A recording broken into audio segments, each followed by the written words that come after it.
Welcome everyone to a new episode of Cinematic Realms. I'm your host Gwen. With me, as always, is Jared. And how's it going, Jared? It's going very well. I'm my sister's in town visiting from San Francisco. Sitting watching the family dog while my parents are visiting my other sister in North Carolina. But it's been really fun getting to hang out with her for the past couple days. Yeah, that's good. Yeah, as I've mentioned to some people in the Slack, Dad's away this week, so I'm all on my own. So it's a mixture. It's nice to have some alone time, but then also sometimes a quiet house freaks me out a little bit. Yeah, But yeah, I went to go see The Mandalorian and Grogu for viewing number three yesterday, and had a lot of fun doing that. So. I'm very jealous. I'm still waiting to get to my second viewing because getting time to go to the theater has been in very short supply these past few weeks. But I've got a couple movies I want to see coming up, including in my repeat viewing of The Mandalorian and Grogu. So I just have to make the time. Sometimes just you have to do that. Yeah, absolutely. Um, yeah, because we got coming up, we got a Spielberg movie coming up, and then also Supergirl is Yes. coming up at the end of the month. So looking forward to seeing both of those, hopefully. Yep. And then in July, we've got The Odyssey, we've got a new Spider-Man movie. There are a couple of indie horror movies that everyone's talking about that I want to see. So I just, it like when you have that much of a stacked roster coming up, it's it's the summer movie season. Yeah, exactly. Um, so today we're actually jumping back in time to the end of last year, and we're going to talk about a movie that we did get to speak about briefly uh on our like best of stream, otherwise known as the Oscar stream. Uh and that is Chloe Zhao's Hamlet, or not Hamlet, but Hamnet. Well, Uh, you see, the thing is, you think that was a faux pas, but as the title card proves, it's actually not because they're the same. yeah, yeah. But yeah, you and I were both very passionate about this movie last year, and I just like I make no bones about it. I think that this is an all-out masterpiece. It just it was. I just felt like it was a movie that like I needed right at that moment. Not necessarily because of anything I was emotionally going through, although as I'll talk about, this does touch on emotionally some stuff that I've been dealing with over the years. Uh, but just as like a piece of beautiful cinema, and sort of um, especially because I've become sort of disenchanted with like the whole the end of the year like Oscar race and stuff like that, and I was feeling a bit cynical about like, oh, I'm going to rally against what people are, you know, raving about, and then I go see this movie which had gotten a lot of buzz and was going to be up for awards and stuff like that, and I just remember going to see it, and I was like, oh, this is a movie. This is a beautiful piece of art, and um, yeah, and actually, and we'll get into that. But part of that was your recommendation after having seen the film, and not that I was like disinterested in seeing it. I just don't know if I would have seen it as quickly if not for your reaction after you saw it. And then I was like, oh, this is something I've got to move up the list. And plus, thanks to you, I found out that Max Richter had done the music for the Yeah. film, and I was like, oh boy, I definitely have to go see it. So yeah, it just this is a movie that like it's not an easy watch because it's a like for much of the film it's a lot of sort of grueling emotions about, like, love and loss and heartbreak and just, things that are part of the human condition that, um that in some form or another, like, I think we all end up experiencing,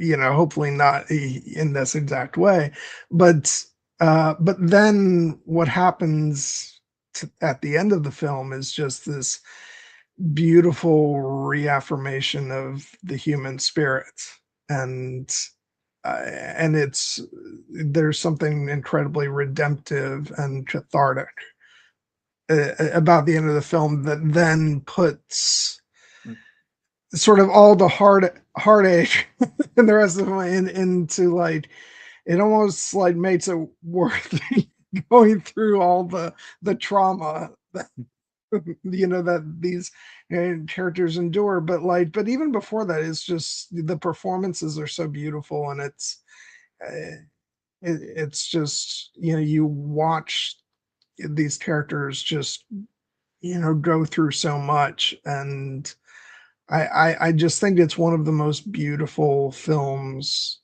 in many years, and beautiful, not just in terms of like how it looks or anything, but just um the emotions on display, and the humanity that's there, and sometimes I just really need that. I need something that really speaks to our to the power of the human spirit, and that's what this movie is. Yeah. No, this is a movie that I personally, when I think about my overall reaction to it, it's a movie that makes me feel alive. Which, Yeah, when people say that about a movie or a piece of art, generally they mean it in the most positive and inspiring way, and I certainly do. But, a movie that like just kind of leaves your heart brimming with joy and the potential for possibility. And that definitely is part of what it means to be alive and is part of the human experience. But the human experience, as we know, also involves a lot of sometimes hardship and grief and loss and tragedy, and the raw pain and the raw sense of despair and the anger and the feeling of the feeling lost. Like that's all sometimes, unfortunately, part of feeling alive as well. But when you can see it depicted on screen, it allows you oftentimes to reckon with those emotions and perhaps process them in yourself. And this, one of the reasons this movie is so successful at that is it just has a very particular kind of emotional authenticity that is rare in films, especially yeah, these days. Like, I mean, there are obviously great filmmakers doing incredible work every single year, including last year and this year. But it has been a while since I had a movie that felt this emotionally raw, but also this life affirming. And I thought that that is just a testament, basically, to the artisans who created it, which start, even though I will get into what the my unabashed adoration for the lovely Miss Jessie Buckley in the later, I do think that this movie needs to start with Chloé Zhao, the director. yeah, She is truly, she does not have a lengthy filmography yet, but hopefully she will be working for many, many years to come. But believe it or not, this is only her fifth feature film, and she started working in very like micro budget indies. I have not seen her debut, which is called Songs My Brothers Taught Me, but I did see her 2017 film The Rider, which is a very, very small movie, but about basically like a cowboy, basically a young, Native American man who loves horse riding but has suffered brain damage from a horse riding accident and has been told that if you keep riding horses again, there is a chance you will die. But he has to do it because it's what he loves, it's what he knows. And the way that she communicated essentially what it would be like for someone like that to live that experience was astonishing, especially for such a small micro budget movie. And it really put her on my radar. And then, of course, she exploded a few years later, even though it was somewhat muted because of the pandemic, with the movie Nomadland, which not only won Best Picture, but won her the Oscar for Best Director, and Frances McDormand her third. And I thought that movie was very, very good as well. I didn't have the same euphoric reaction to it that some did, but I thought like this definitely cements her as a filmmaker to rise. And then she made a Marvel movie called Eternals, which I think is actually underrated, but was actually, had the horrifying distinction of being one of the first Marvel movies that like didn't get a fresh on Rotten Tomatoes, whatever crap that's worth, and people were basically like that was a miss from her. And I thought it was like, no, it was a filmmaker taking an ambitious swing with a bigger budget than she's ever had before and trying to bring her own unique style to it. And it was successful in some respects and not so much in others. But when I heard that she was coming back to essentially do a film like this, which is really where her talents lie, is in emotionally grounded characters and like the quiet moments of life. Because what's a through line with movies like The Rider and Nomadland and Hamnet is just how well she uses essentially stillness and silence and characters in communion and living in harmony with nature. And that all speaks to her own very authentic experience as well, because those are things that are very personal to her. And this is a movie that, even though it's not quote unquote an original idea from her, because it is based on a book, it is based on Maggie O'Farrell's novel Hamnet, and Maggie O'Farrell is the co-screenwriter and co-producer on this film. But it is a movie that feels like a movie only Chloé Zhao could have made. And that's all the more impressive when you look at the producing rosters of this movie and you see that among the credits listed there are one Steven Spielberg and one Sam Mendes, two Oscar-winning directors who were drawn to this story and felt connected to it and obviously could have gotten the movie made themselves. And they thought, no, there's only one filmmaker who can make this movie, and it's Chloé Zhao. And they were correct, because it feels like a singular vision. And again, we'll get into how incredible she is with her collaborators, Jesse Buckley, Paul Mescal, Emily Watson, the entire creative team. A name that's familiar to both of us, the casting director, Nina Gold, who cast such luminaries as Game of Thrones and the Star Wars sequel trilogy, among many, many, many others, and deservedly got in the first ever year for the Oscars casting category, got nominated for, I suspect, the entire cast, but primarily for the kids and one kid in particular, Mr. Jacoby Jupe, who plays Hamnet. It's a rare kind of alchemy, and as you said, it takes us through essentially the darkest moments of the human experience, all the way up to essentially the transcendent feeling that one gets when one can process something as terrible as the loss of a child, and to do essentially what these characters all have to do and aspire to do, which is to live and to love and to go on, and to a certain extent, through those actions, become eternal. And the fact that the movie does all this essentially in a sequence that mostly just is like set of the play, speaking words that we've all heard hundreds of times before, because pretty much everyone has seen or encountered Hamlet in some form, but never like this. This is a truly special rendition of a tale of a mother, a father, a son, but it's all of us who have ever lived or lost and found a way to go on.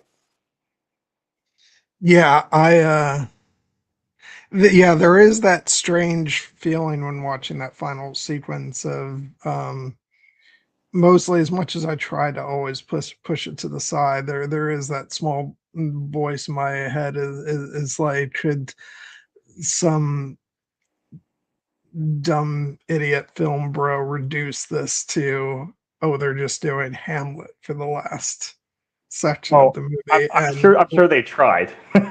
yeah, and I'm like, and I'm just, and while I'm like the having the dark thought in the back of my head of that, the rest of me is just like it's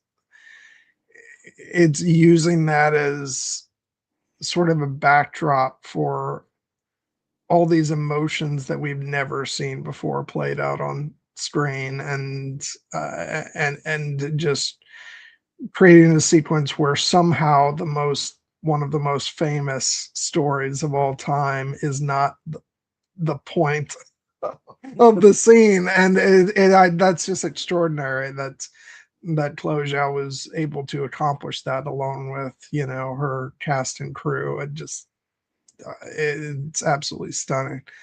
Um, yeah, I'm just, not to like, and we won't like go all in on the ending yet, but like it feels impossible to start the stream without just like it is just one of the most powerfully emotional sequences of any film I've ever seen, and and it is like, um the film is an extraordinary film before we ever get to that sequence, but then that seems to just, you can't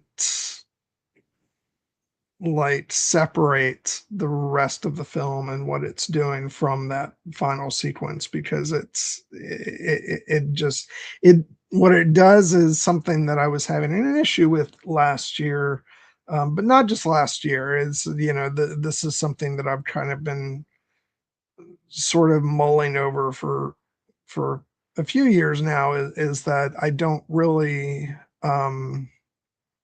respond to films that are just sort of not just sad but nihilistic in their sadness, of sort of the futility of life and how dark things are. And I think that what this film does that's incredibly special is that, it shows that through that darkness, um, there's a commonality and a uniting human spirit that will, if we let it, overcome that darkness and uh, and lead us to a better place. It's a redemptive film. Ultimately, it's not a film which does not have hope, Yes. or is seeking to convince you of the, you know uh what's the word I'm looking for, the immovable darkness of the world. It's a film that is showing you the light, but it's showing you the hardship and the struggle, um and just that love is all of these different things. It's pain, it's joy, um it's, suffering, but it's also, um everlasting. And I think that that's something that, and maybe the other kind of story has its place, but I've learned over the years that that's not quite for me, and so when I see a film like this that is like I said, is not always easy to watch, but ultimately is incredibly rewarding, and I think it's for that reason uh, that it is a film, as you said, that like makes you feel alive, and makes you want to feel alive Yes. in spite of the hardship that these characters go through in the story. Yes. And it's one of the things that part of feeling alive. Again, that includes the possibility of pain and loss, and yes, death. I think that the people who want to reduce this as like, oh, this is a sad movie, this is tragedy porn, are just essentially being very simplistic in the idea that yes, this is fundamentally a movie about the death of a child, and that's one of the hardest things that anyone could ever go through in life. And so people think that like, well, the movie's just wallowing in its misery. It is not.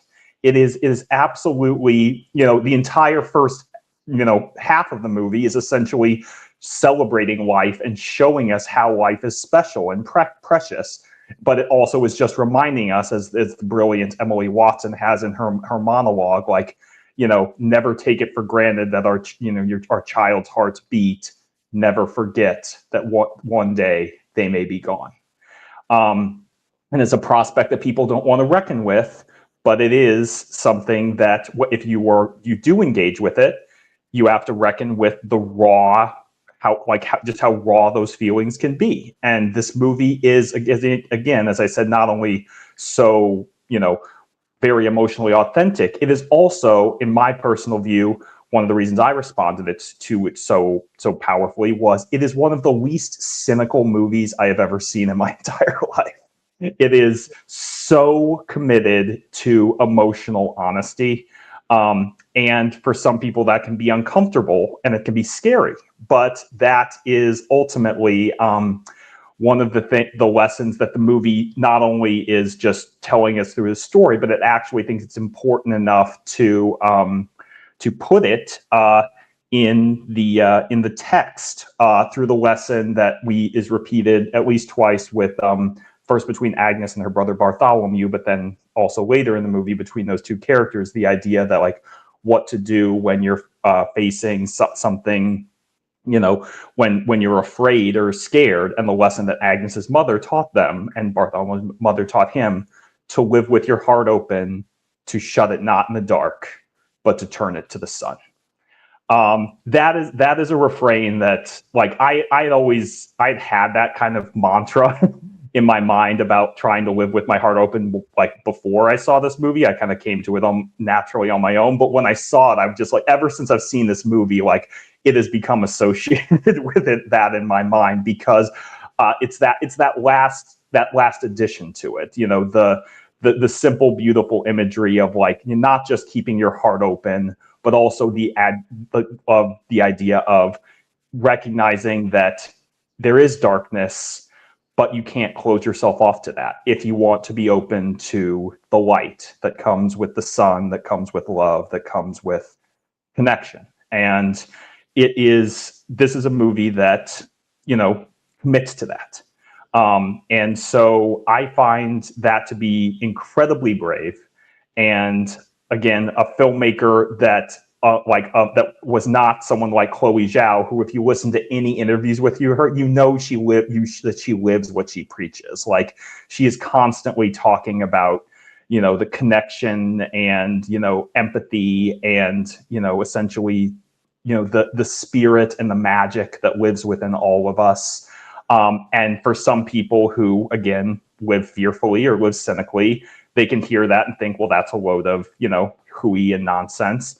But that it's more than that. It's like it becomes very easy to retreat in response to something uncomfortable like that, because frankly, it's not cool to be emotionally open in certain circles, and it's also not considered unfortunately cool in societal terms, even though death is a natural part of all of our lives, to grieve openly and to grieve in a raw fashion. Like I tend to joke about the fact that when anytime anyone encounters anybody, what's their default response? Their default response is, or their default entry is how are you?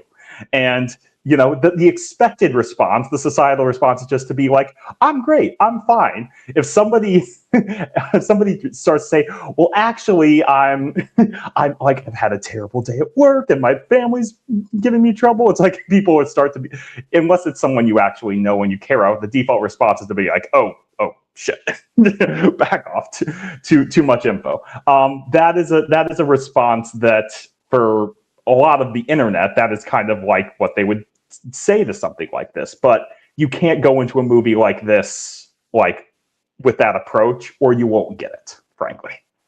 Because this is a movie that asks for your sincere engagement in order for you to connect on its wavelength. And I don't think it's too much to ask, because again, these are things that can be incredibly relatable.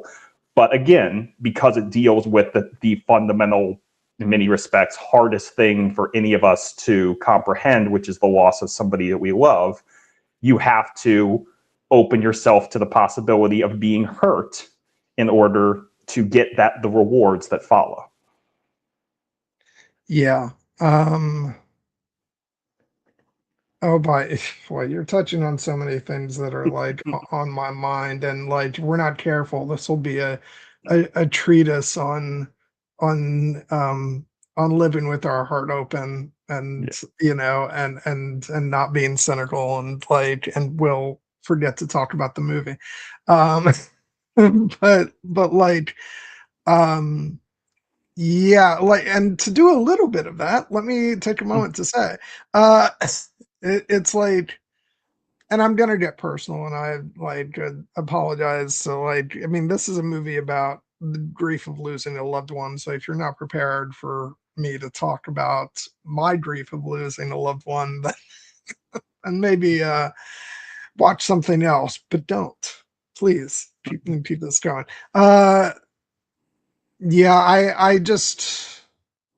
I remember losing my mom, and the fear that I had of how long are people going to put up with me openly grieving for her, which is not a thing you should be thinking about when you're grieving for the loss of a loved one. Um, and even though those closest to me have always been very kind about, like, when I say something about my mom, even now like they'll be supportive, but also occasionally, like, you do get the feeling that it's like, uh you know, I want to say this in a way that is charitable to all the people I hold dear, but sometimes you do get the sense of, like, there's a period in which you should have a little bit more of a handle on your grief, and maybe not be letting it out as much. And I don't think this is ever done intentionally by anybody, um but I think anybody who's lost someone and has gone through that and then is still feeling the grief years past does not feel the same sense of freedom to grieve as openly as when it first happened. And and even when it was first going on, I would get things like, your mom wouldn't want you to be sad, and it's like, well, too bad, because I am, and I don't want to hear that from you. Um, and so I think it is this sort of innate fear we have about showing open, raw emotion. And I'm gonna share this because, like, if not on this stream, then when, and I actually did post about this in the slide, and I was a little scared too, because it's now been I lost my mom in 2000, near the tail end of 2022, so it's been almost 4 years. And like I said, the house is empty right now, so like I came home, and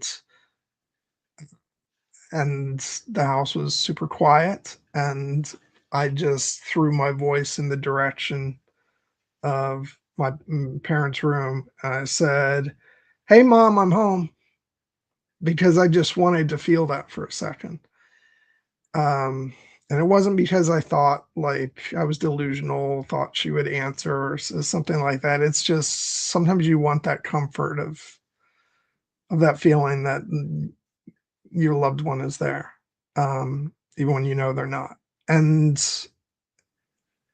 and so yeah, so like in some respects, like, I've found that the feelings of like extreme grief, they become somewhat less frequent, but when they hit, it's just as raw as when it first happened.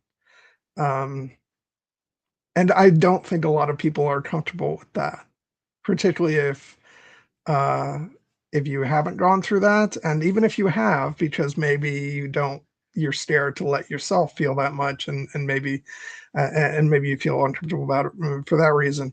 And so yeah, I think it's something like you have to go into this movie ready to, you know, as the film says, keep your heart open and and be ready to experience all that, and then you get to experience the joy of, you know, of then what it leads to at the end of the film. And so yeah, uh, sorry, that was a digression into my personal life rather than the film itself. But it is important because I carry Yeah. all of these feelings with me into a movie like this.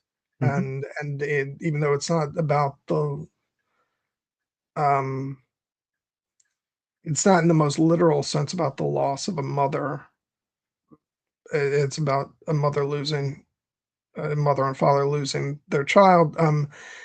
But but it's but because it is about that mother son relationship, it really hits. And in a lot of ways, I think you can look at the end of the film as a son having to leave his mother and say goodbye to her. So in that respect, it is very like, uh, it does hit, all those emotions that I felt and have been feeling. So yeah, this movie's an emotional roller coaster.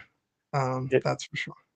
it absolutely is, and and thank you, Gwen, for being brave enough to share, a moment of connection like that you, and the moment of grief that you're feeling for the loss of someone who is so dear to you as your mother, even so many years on. Because, yes, Yeah. like I mean, I have been fortunate enough that I have not lost either one of my parents or any like one in my immediate family. I have lost, grandparents, I've lost friends, um, but ultimately the power of empathy is that you can feel, through storytelling what that means to somebody, what it would mean to lose someone, like, because like, even though when I lost my, one of my grandmother, to cancer after a long battle, like, for me it was expected. She'd been sick for a long time and I was very sad, but I was also prepared for it. But my mom, who was caring for her in those last moments, like, it was far more devastating for her because it was her mother and she got to see this beautiful, vibrant woman who had raised her essentially waste away.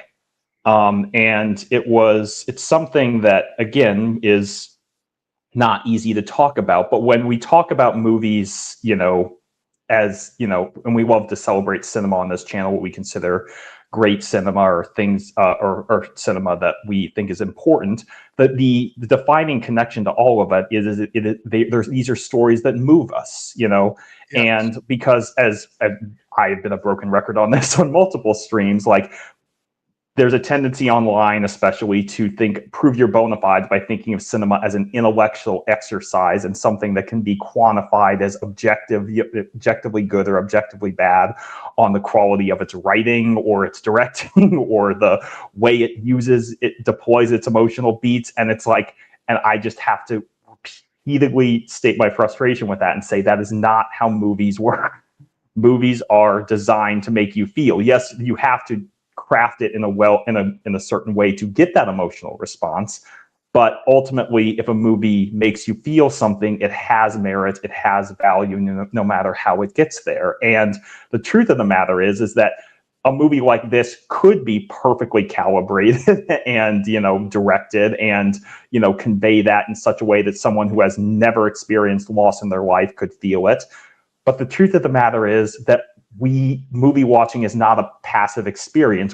It's a two-way street. We all bring our own experiences to the movie theater. So for someone like you, Gwen, to be thinking about the loss of your mother, like when in this story that is about, as you said, the bond between a mother and her son, and that bond being broken by death, like, of course, that is going to have an impact and influence your reaction to it. And would frankly be astonishing if it didn't. And the fact, and and that's why we need to, it's important to talk about it, because, for instance, like, we'll get into more like how I encountered this movie and why it was so highly anticipated for me. But like, this was not a movie that stuck up on me because it was, it was a movie that was touted as an Oscar contender, and it was playing at several film festivals, particularly the Telluride Film Festival. And the early reaction to it, in addition to people saying that it was great and a masterpiece, were people just, people couldn't wait to come out of the theater and talk about just how much this movie moved them and it made them cry. And they were all like holding each other and like seeking community. And it's like, yes, the movie was delivering that, but like, for a movie to engender that response in that many people, like, they're bringing something personal to it. And that's what the filmmaker wanted to elicit, because this is a specific story that is ultimately designed to be universal in its human emotions. And that means that no two people are going to have exactly the same reaction to it, because no two people have lived the same exact life. And I think that this is a movie that ultimately is accepting and honest of all of that, because it is not a movie that seeks to exclude anyone with the idea that, like, unless you have experienced this specific type of loss in this way, well, then you don't get it.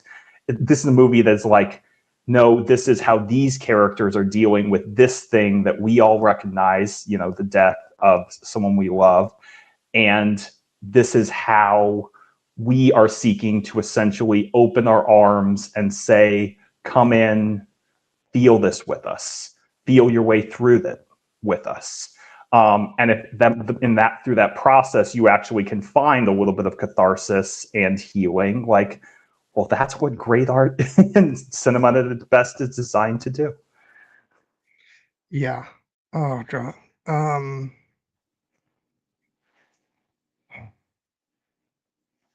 Yeah, sorry. Like, I had a next thought, and then you said that, and I was like, yes, yes, yes, and now the thought has flown out of my head.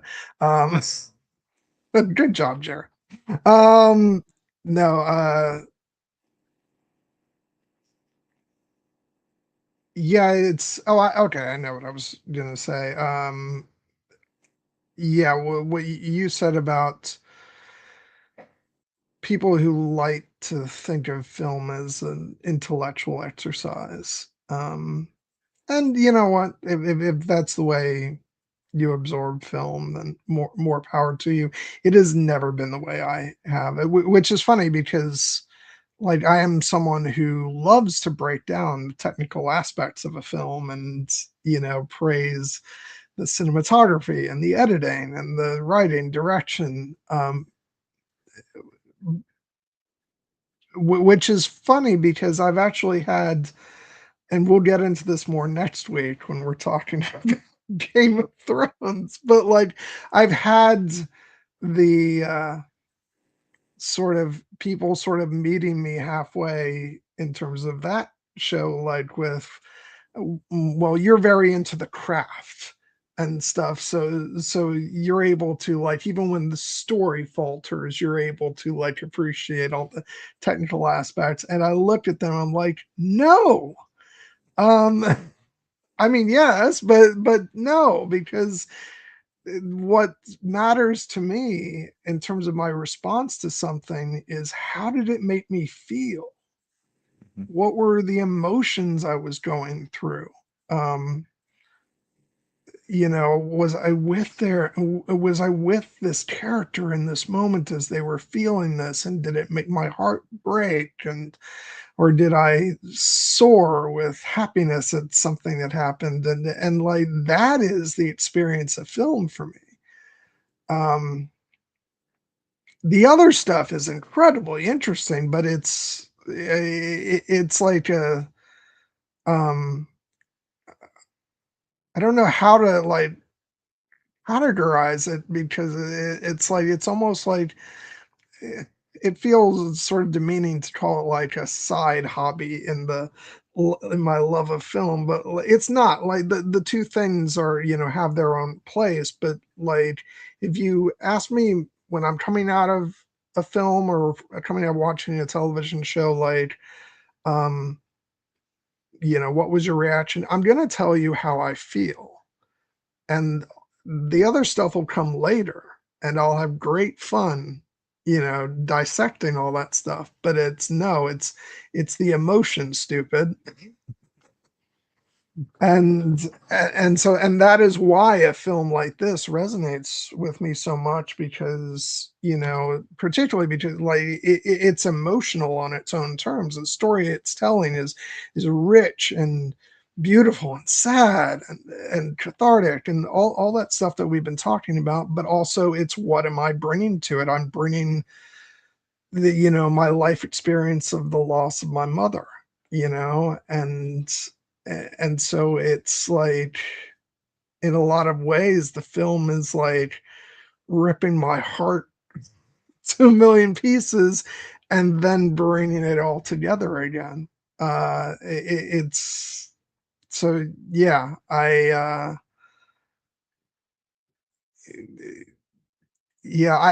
honestly don't know how people like, um and this is not a criticism, but I don't I've never been able to sort of get that view of film of like, I'm just like the most important things being like, how is it constructed, because like I said, as important as all that stuff is to me, like, that's not why I love film. And so it's just hard for me to have a conversation on that level where it's not about how did it make you feel. And that's also like, and sorry if I'm kind of going off on a little bit of a tangent here, but like, that's also why it's not even just related to like, are you consumed with the technical aspects, but it's also like, are you consumed with like, um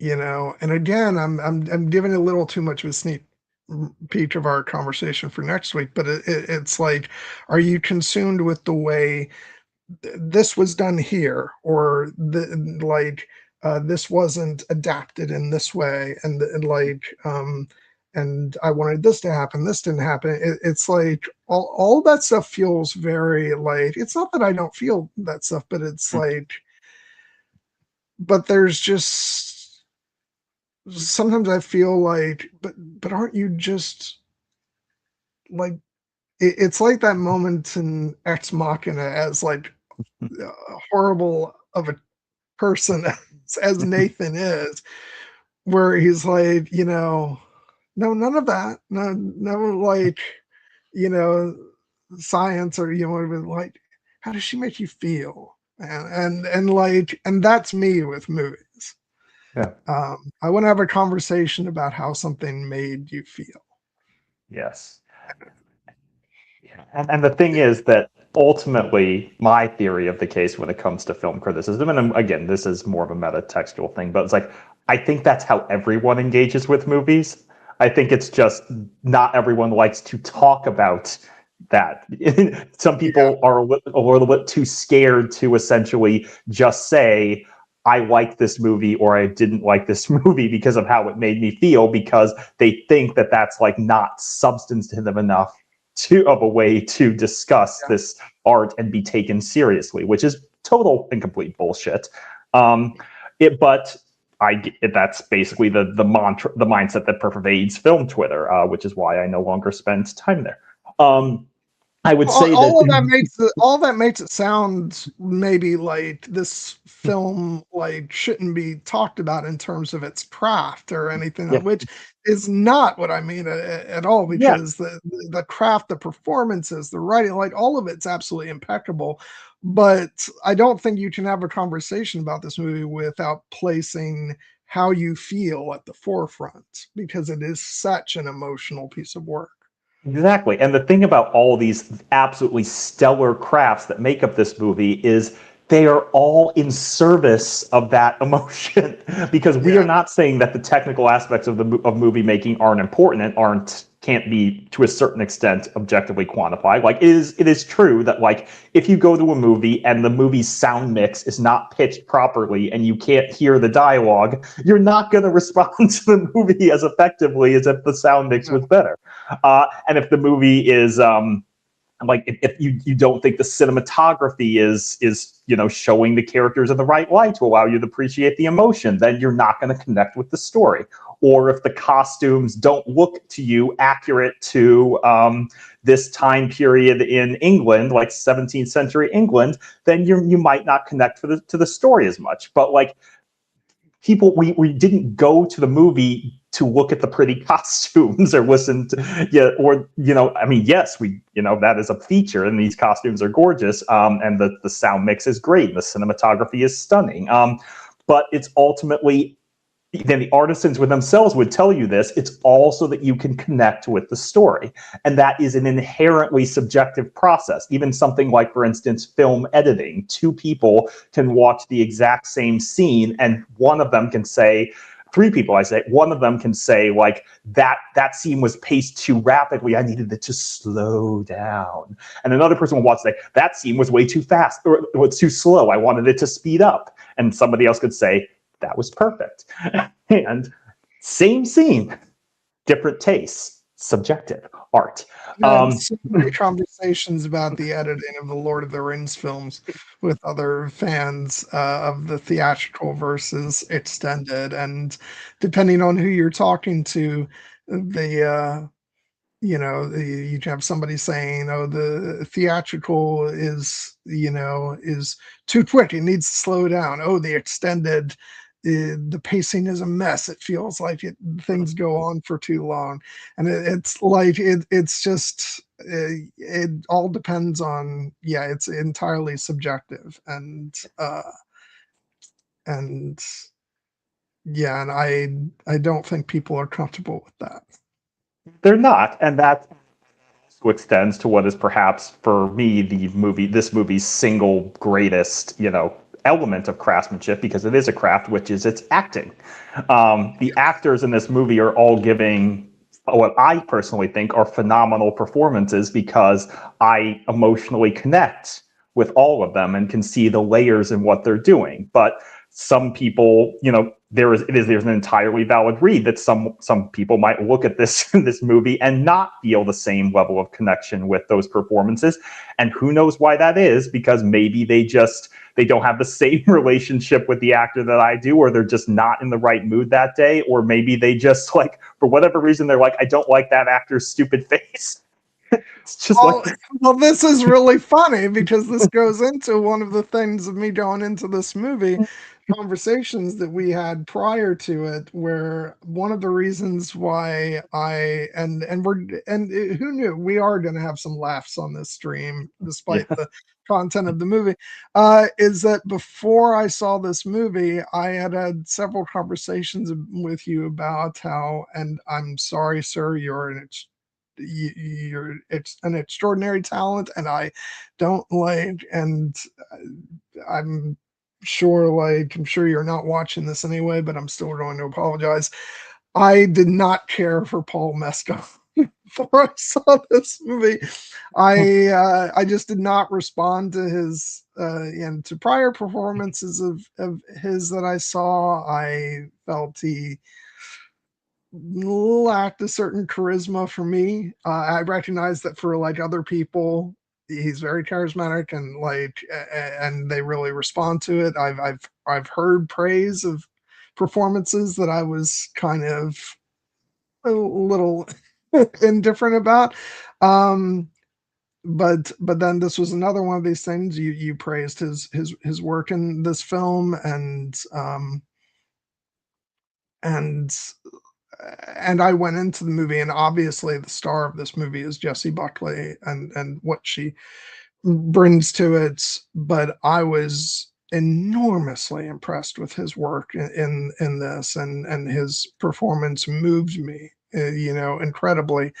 And I think that was one of the first things I said to you when I came out of this movie. It's like, I thought he was absolutely exceptional, and I thought he deserved an Oscar nomination for his work here. So. Yeah, I mean, the more that distance we get from it, the more disappointed I am that he didn't get nominated, because he got Really, literally everything else in the lead up to it, and then on Oscar day he missed for most people think he missed for Delroy Lindo, which I was ecstatic Delroy Lindo got his Oscar nomination, but I'm like, I still would have found room for Paul Mescal in that category. He would not have been the one I would have see, dropped. the further we get away, the less I care. Yes, I mean, and that's the right idea, because Paul Mescal. Guess what? Paul Mescal's going to be fine. He's a rising actor. He got a ton of acclaim for this movie, rightly. But that is ultimately, like, to your point about, like, before this you hadn't really connected with him, but, like, I had, because I had seen his performance in this wonderful little movie called After Sun, for which he got his first Oscar nomination. And in fairness, I Yeah. haven't seen that. And, Yeah. I think I'd only seen like 2 movies of his. So, like, I didn't have a really big, Yeah. and one of those was Gladiator 2, which I get the sense like it was not necessarily, not to take anything away from what he did in that movie, but the sense I get was that was not necessarily like his best showcase for like what he's Yeah. ultimately capable of. So, like, I didn't have like a wide range of stuff to pull on to make a fair assessment of him, and I just feel like this is exactly the type of role that, like, was perfect for him. Um and just like, he just made me feel so much, which, and it's a difficult role in this movie because, because obviously the film is primarily from the point of view of Agnes, and Shakespeare, Will isn't there a lot, and it doesn't always make him the most sympathetic character, but you still feel so much for him, particularly as the film builds towards its climax, and I think that so much of that is what he brings to the role. So, like, so in spite, like I said, I can just picture Paul Mescal like just like randomly browsing YouTube videos and coming on this and like, who the fuck is this idiot? I'm Uh, sure he would. I'm sure he would not. He seems like a very nice gentleman. But the enduring lesson is that, in keeping with this movie's theme, you kept your heart open. You were open to the yes. possibility that he could deliver a performance that would move you and connect with you, and Yeah. it did, as it did for me. And I agree that, like, it's funny that we're talking about Paul Mescal before we talk about Jessie Buckley, but, like, this I know really, I feel really guilty about no, because the thing is, this is ultimately a two-hander, even though Jessie yeah. Buckley, I do believe, is ultimately the lead. Like, there was a lot of debate, like, would Paul Mescal go lead or go supporting? Ultimately, I think he went supporting because, as you said, there are stretches of the movie where he does not appear, whereas Jessie Buckley's Agnes is basically in, like, almost every frame of this movie. I only But bring him up first just because there was that whole thing of me like not warmed to him before this film.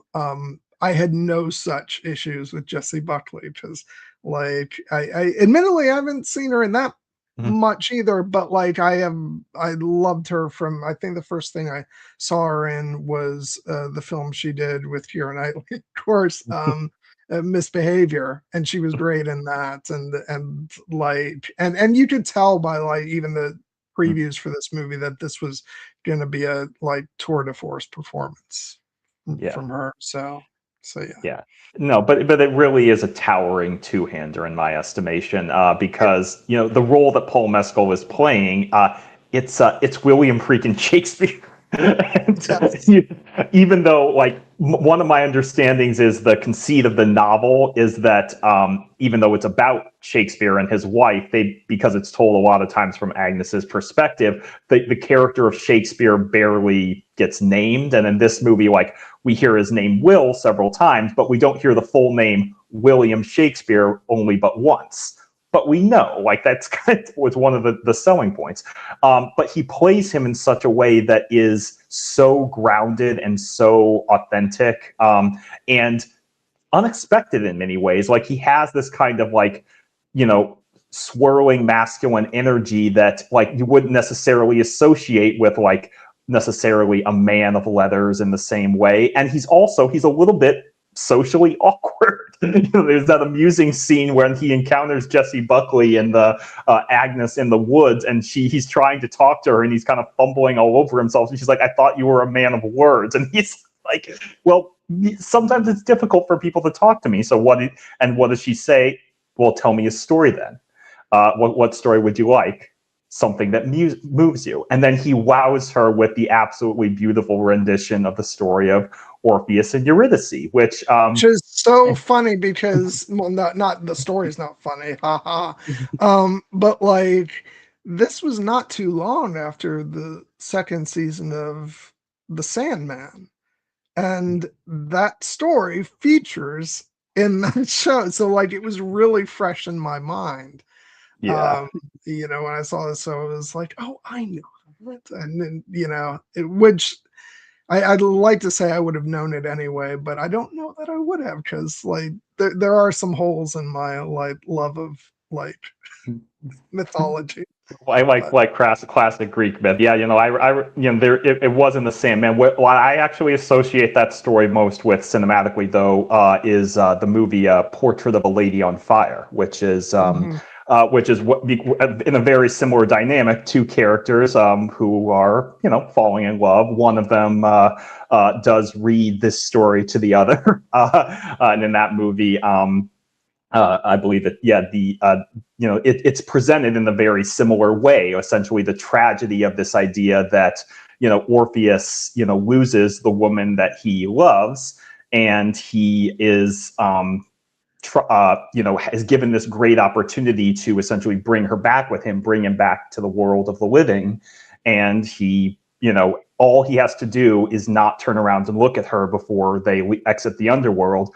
But he can't hear her as she's following along. And finally, it overcomes him, and he has to look back. And that simple act is what traps her in the underworld forever, which is part of the beautiful tragedy of the story. And in that movie, Portrait of the Lady on Fire, the characters of Marianne and Eloise, like, it kind of is meant to echo their kind of like doomed love story, because they're two women in France, in 18th century France, who are not going to be able to be together ultimately, but they're madly in love.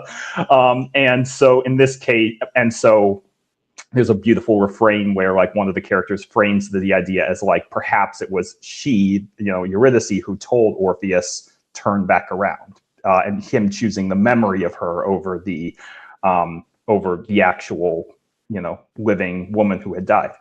And in this case, it's a little bit different, but it is framed in a similar way, because ultimately the story of Orpheus and Eurydice is a story about death and loss and memory. And so this is in the context of Will and Agnes's relationship, foreshadowing, not that they will lose each other, although they do and essentially lose each other for a time because of the grief that opens over the loss of their son, but they too lose, someone, and essentially in a not too distant, stretch of a way, Will essentially does, their character of Hamnet is kind of trapped in this underworld of sorts until this beautiful act of empathy and grace from his father and his mother essentially sets him free. And so, the story was chosen for a reason, not just because it's a very famous and powerful Greek myth, but in this context, it absolutely is meant to show, like, the burgeoning connection between Will and Agnes, and the kind of the beautiful, connection, because he moves her with his rendition of this story, and it opens her heart to him as his was already being opened to her, because he falls in love with her like when he sees her just with the hawk walking along but and yeah, just the way he looks at her, like even before they've essentially met for the first time, he's instantly drawn to her, and their initial connection in the bar, it's one of the sexiest meet cutes I've ever seen in a movie. Well, I love the scene so much because it's a reminder that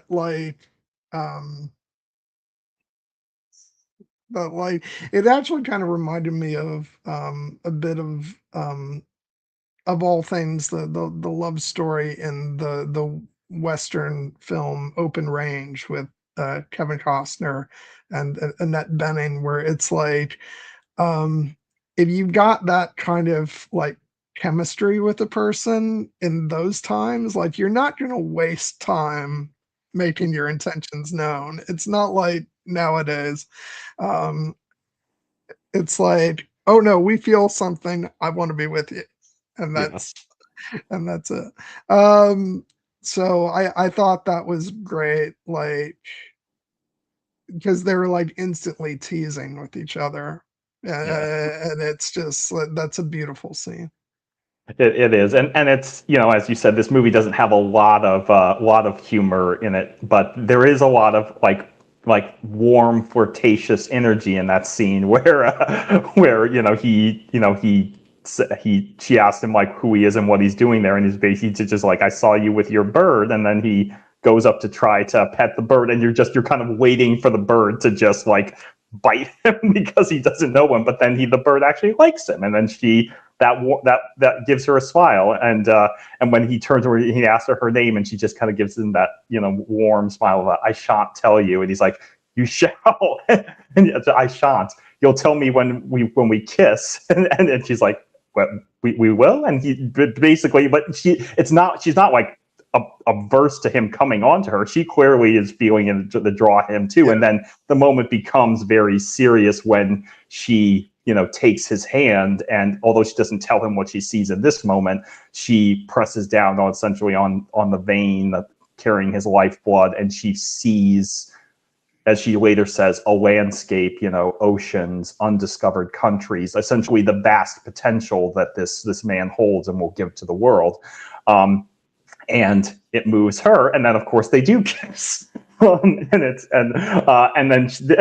she backs off, not because she's not feeling the attraction to him, but because, as we learn, there's kind of a societal class difference that they have to reckon with.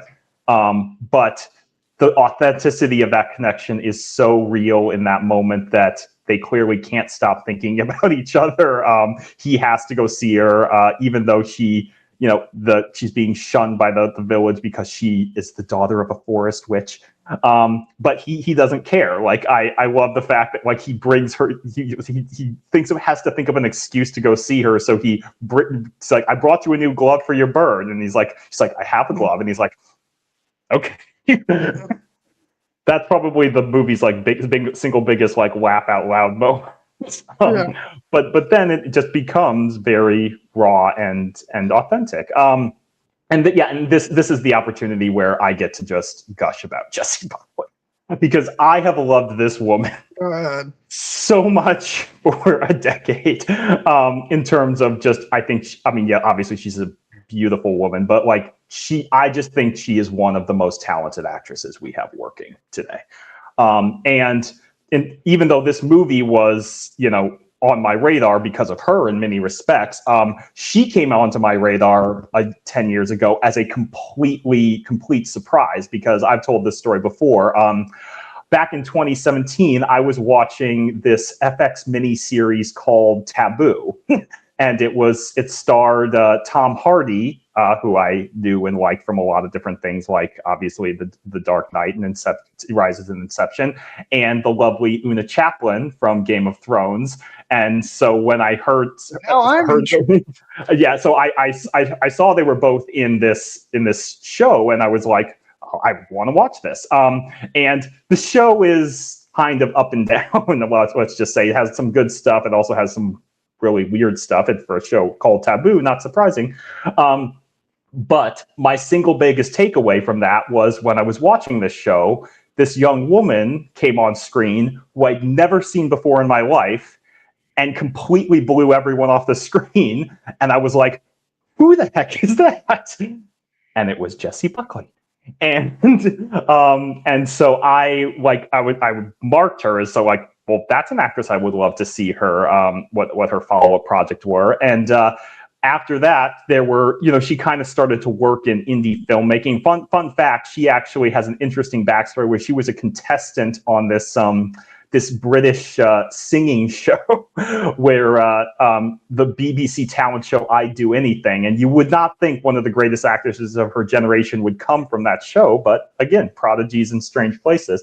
But what would really kind of cemented my love for her as an actress was shortly after the Taboo ended, she was in two movies, independent movies, one called Beast and one called Wild Rose. In Beast, she essentially plays a young woman who is on this kind of isolated island community, who's kind of a bit of a social pariah. And she falls in love with this very charming man played by Johnny Flynn from Emma, who kind of sweeps her off her feet, but as it turns out, may or may not be a serial killer. And her kind of having to kind of reckon with that. It's a very, that's a very charged performance where she's essentially taking his side against the community and then slowly, painfully, terrifyingly realizing she may be wrong about this man. And it's a phenomenal performance. It was a very small movie, but it, impressed the hell out of me. And then in Wild Rose, she essentially plays a young Scottish woman who has kind of led a hard scrabble life as a single mom raising two kids, but she loves country music. And she wants nothing more in life than to be a country singer.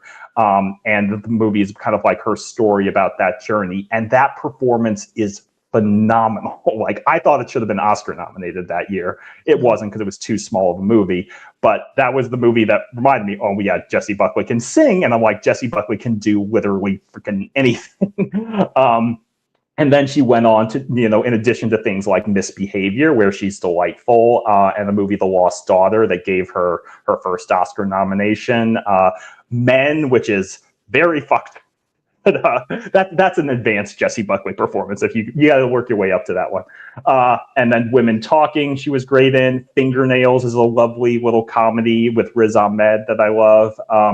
And then speaking of TV, she was on not only Chernobyl, which I have to admit I have not watched, but she was acclaimed for. She was in the 4th season of Fargo, Noah Hawley's Fargo, playing kind of an angel of death character called Oriana Mayflower. And that is also one of my favorite performances of hers because she's so folksy and so charming, but also very evil. And it was a lot of fun. But so this is all a long way of saying that I had a long roster of performances from Jessie Buckley where I was just basically like, I think this woman is incredible. I can't wait to see what she does next. And then I started hearing buzz about her performance in this movie Hamnet, where she was getting a lot of acclaim, almost sight unseen. And then when I saw it, oh, it's Jessie Buckley, and it's Paul Mescal, and it's Chloé Zhao, and it's cast by Nina Gold, and it's Steven Spielberg and Sam Mendes. This is a movie that needs to be on my radar. But I was still not prepared when I went into it, just how knockout, incredible I thought she was in this. And the entire movie, as I said, I think is a masterpiece. But if I had to pick a single greatest reason why it is so successful, it is her.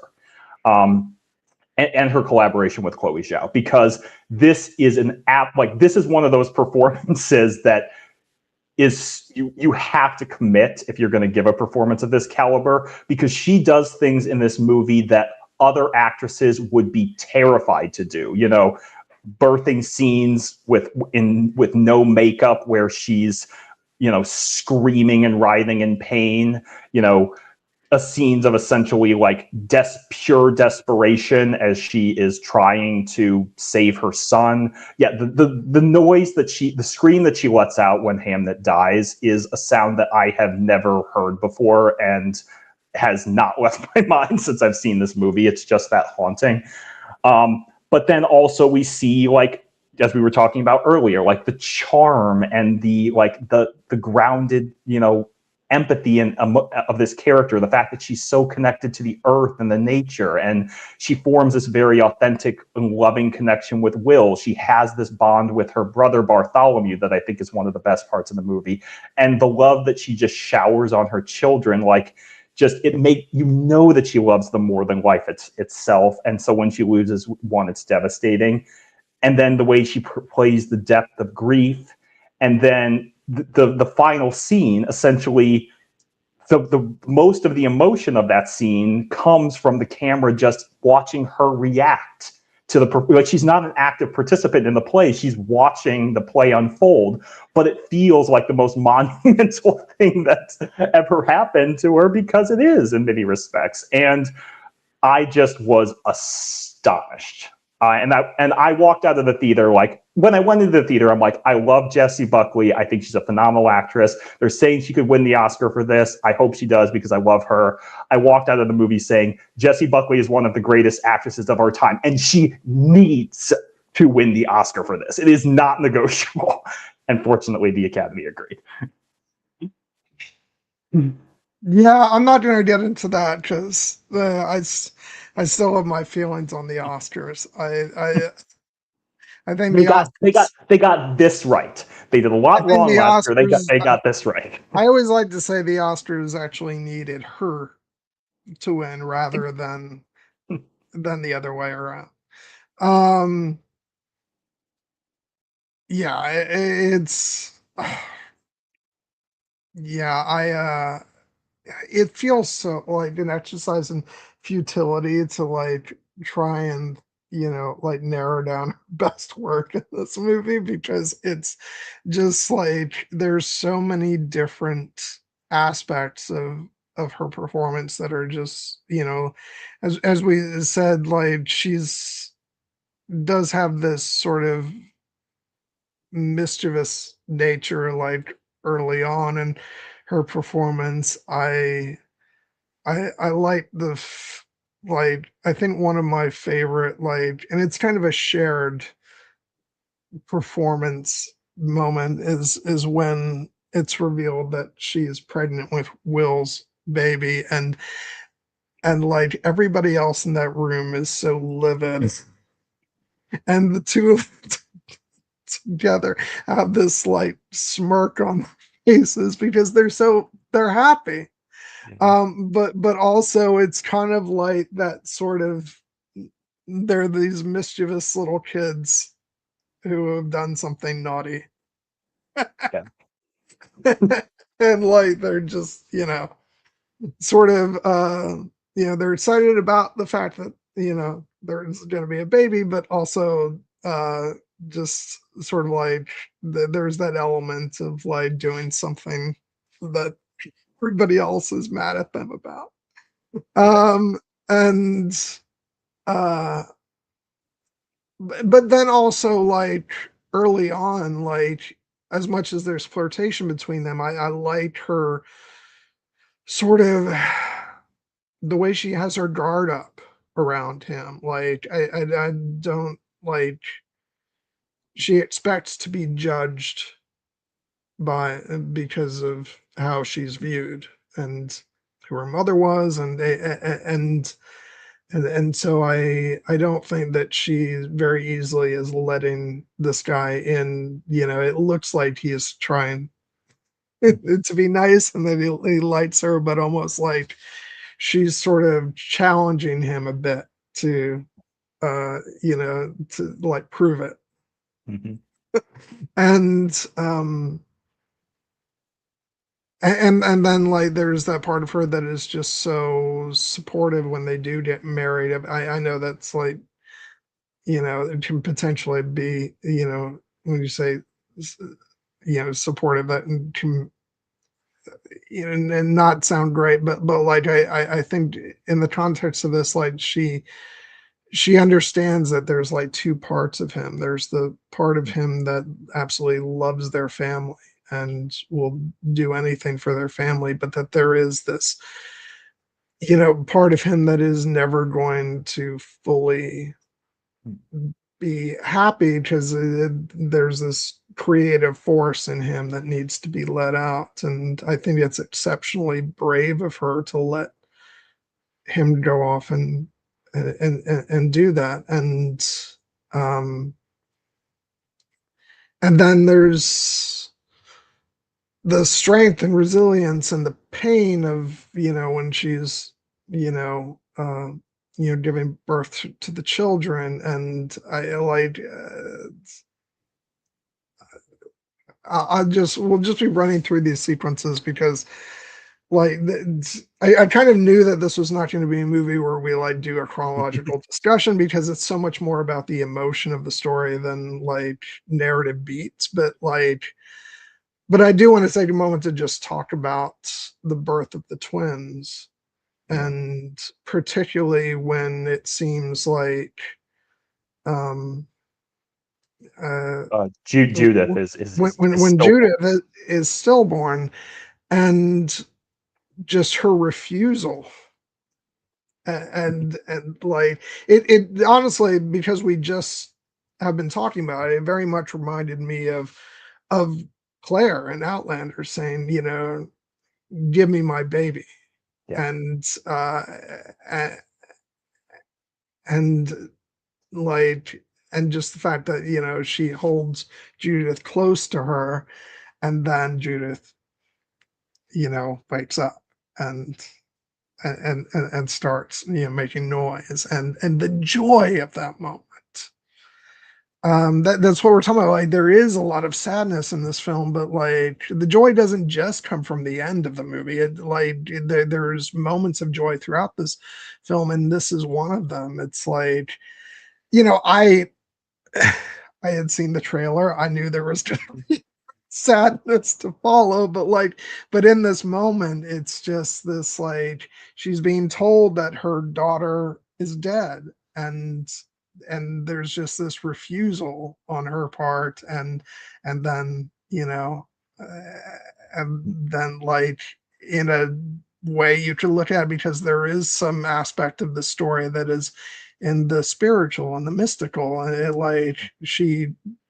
it's like she breathes life into her child by holding her close. And it's just such an amazing moment, and the smile on her face, and it's just absolutely stunning moment from her.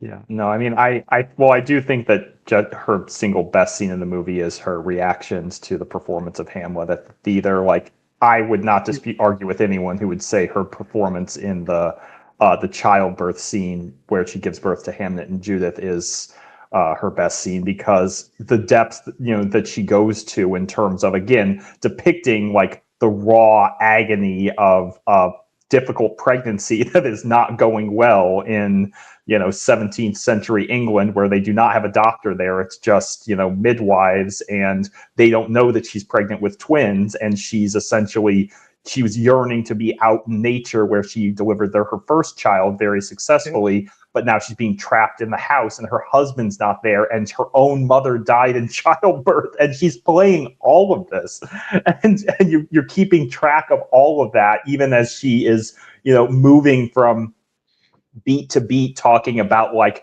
he's not here, referring to her husband, but then talking about, no, I always thought there would be two at my deathbed, two children, but now I see it will be you, afraid of her, dying in childbirth, and then reaching out to the idea of, like, her mother, like, I want my mother. And then I when lost it there. uh, Yeah, it's obviously, based on what I've been talking about this stream, like, crying out, I want my mother, obviously was going to elicit a very emotional response from me. So yeah, I absolutely lost it there. Yeah, it was. And then, you know, the joy when she successfully gives birth to Hamnet, and then the devastation when it appears that her, you know, first of all, the fear when, you know, again, she's always believed because she saw it in the vision that she would have two children. And then her realizing that no, there's a third on the way, and she's like, I got it wrong. I got it wrong. And now she's terrified that this child will be born dead. And then it seems that it is, but but she's not resigned to that fact. She's, as you said, give me my baby. And she's just clinging to her desperately. And then it's, you know, this movie has certain elements that, you know, even though it's not a fantasy story, no matter what the Saturn Awards say, great movie though it is, there are certain like elements of like magical realism to it. You could believe that like it's the sheer force of her will and her love that essentially wills this child back to life. And the way that she's looking down at her after that and just saying, whispering quietly, you will live. I will make sure nothing ever takes you away. Oh my God. Yeah. Yeah, it's extraordinary. And I just like for an actress to go to that place, again, you know, an incredibly courageous, you know, depiction of something that most people would find very uncomfortable to watch, let alone to play, and to do it with so little vanity, so as to capture the emotional authenticity. Like it, that is why this performance is special, among a thousand other reasons. Yeah, you just triggered me with that mention of the Saturn Awards and them nominating this as best fantasy film. Oh, Jesus. Yeah, no, it was. Well, we love the Saturn Awards. We're both voting members, but it was one of those cases where it was kind of like, I get this is a great movie and you want to honor it some way, but maybe not in this category because it's not really a fantasy movie.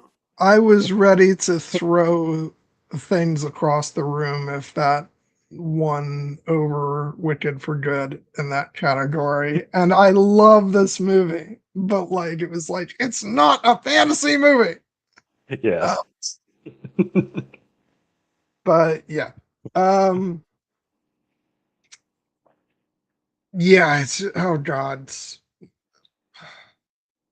It is like one of those moments where it's like it's there's this dichotomy about where you know I love those moments where I'm sitting in a theater and I'm just like in awe of an actor's performance and I'm like fuck but also you don't want to like sometimes that can pull you out in a certain way if you know what I mean and like but then there's those actors who are able to sort of transcend the oh this is my actor moment and be so real and so raw in the moment um and sometimes that goes underappreciated but I feel like this like what she goes through in this movie is like so raw that like it could have never been ignored but like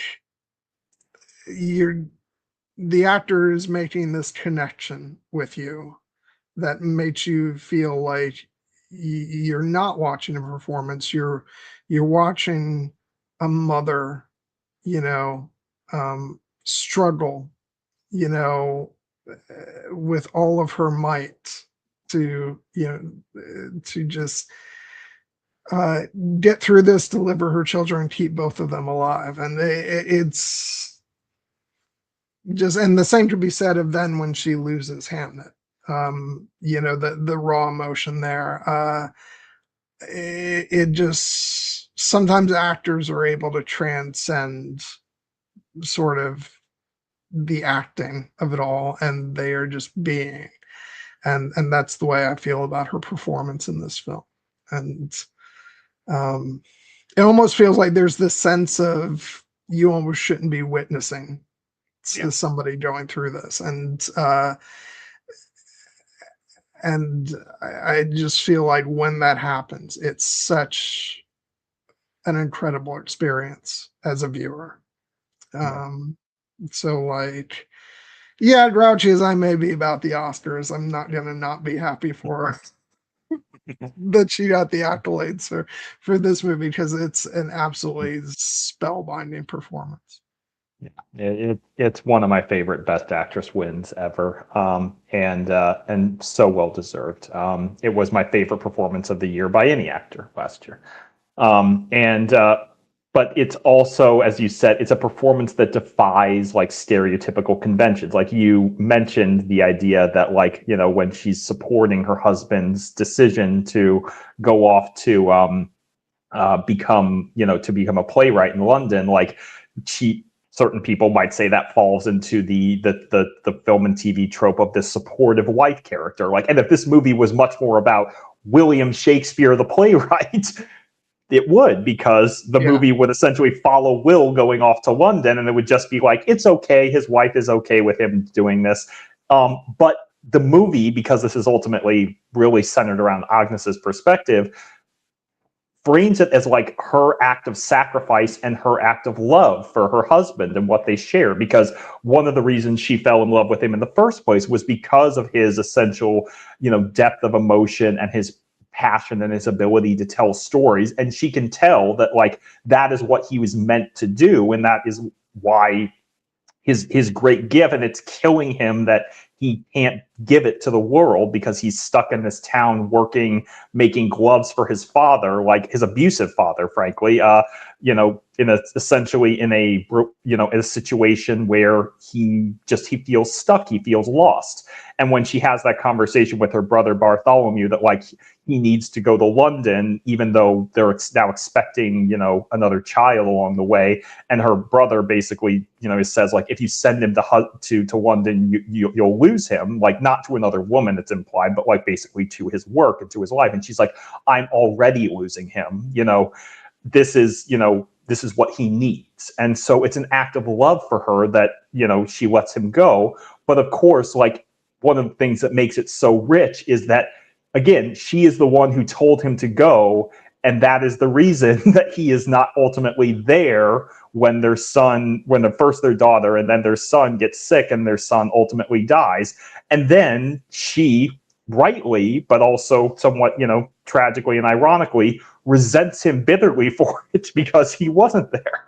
And again, like, so it's not a supportive wife archetype. Like the movie is about her perspective in that moment. If anything, it's much more about like Will, the regretful husband, in that context. Sorry, I had a moment of dark humor when it's not really dark humor, just movie reference humor when you said that, you know, when her brother says you're if you send him off, you're gonna lose him, and you said not to another woman, but I was like, but Viola de Lesseps. Yeah, Um, that's kind of hanging over the entire thing, and I was thinking like that too, and I'm like, I just have to reckon with the fact that like these two movies do not take place in the same cinematic universe. yeah, Violet Delesta does not exist in this version of William Shakespeare's Hamlet. um, yeah, no, but yeah, I had to, you know. I know. No, it's like an entire, like you can't even fathom like overlaying those those two stories. It's just so opposed to like, but that's like sort of the joy of the storytelling is getting these different viewpoints on things. And just different stories about like, you know, people get bogged down on you know, this based on a true story though, and it's like, no, this is a fictional story using real life characters Yeah. and allowing us to like get into, you know, who these people might have been. But anyway, I digress. That actually brings up something that I do want to talk about. You know, I will obviously continue talking about you know, the leads of this film, but I want to talk about Joe Alwyn as Agnes's brother, because it just I think like it's one of my favorite performances, not like as much as the two leads, obviously. But like besides that, I really love his performance, and just like he doesn't have that many scenes, but I just think that they really do such a great job of communicating the relationship between him and Agnes, and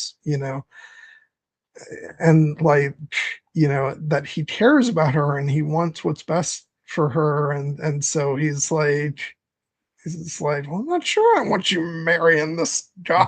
But then she convinces him of why she wants to Yeah. marry him.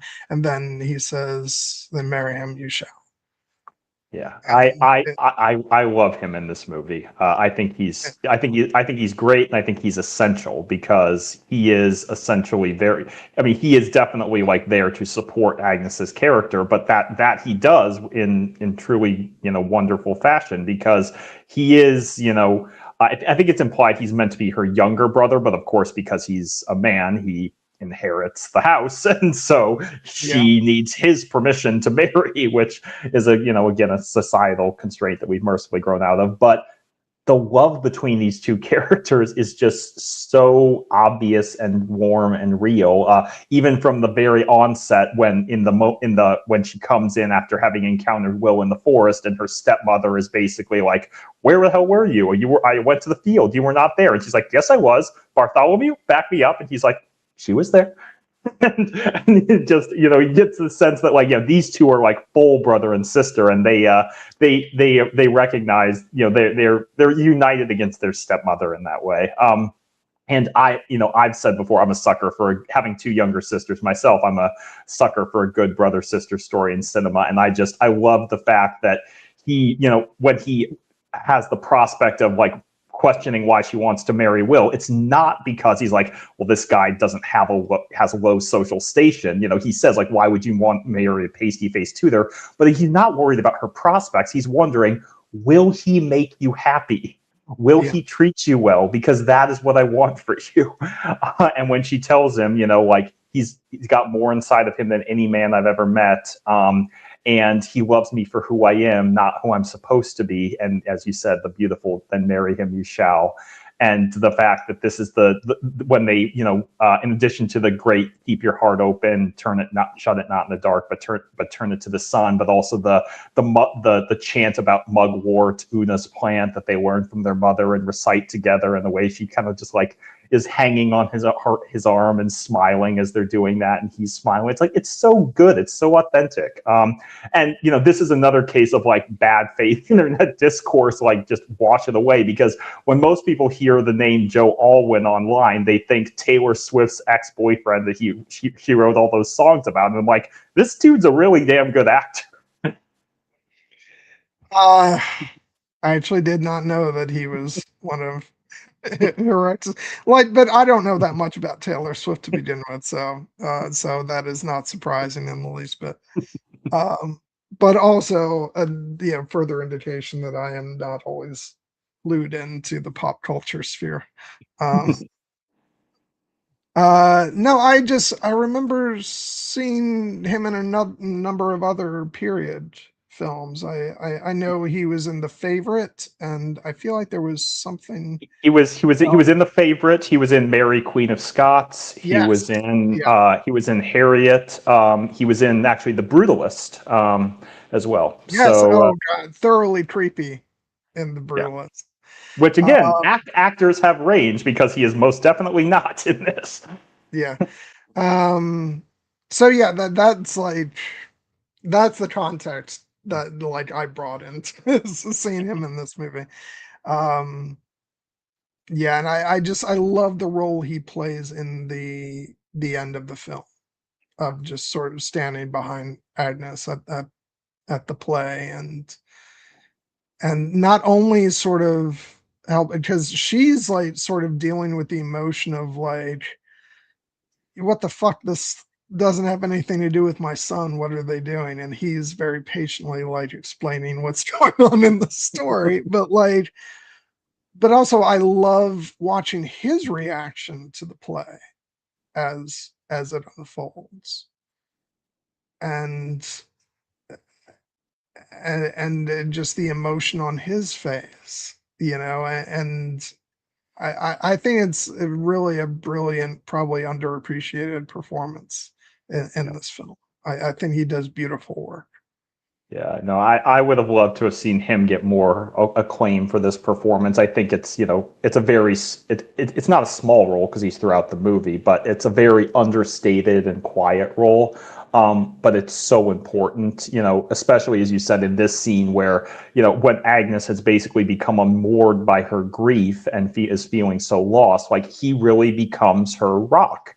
Like he is the one who keeps her steady. And not only in that scene where they go to Shakespeare's apartment and she realizes that her husband has not been living this grand life of opulence in London. He has been in this tiny little apartment, essentially just committed to his work. And he's the one who tells her to keep her heart open. And as you said, when she's, not understanding the play and is almost about to lash out, he exhibits patience. And then he is also moved because, the movie doesn't focus on this, but like Hamnet was his nephew and he loved him as well. And he lost, and he is the one he recognizes perhaps almost as the same time that she does, like, no, this is what this story is. Like, this is what Will has been doing. This is essentially his love letter, his apology, his effort to essentially make right what cannot be made right, but perhaps can, allow the first step towards healing.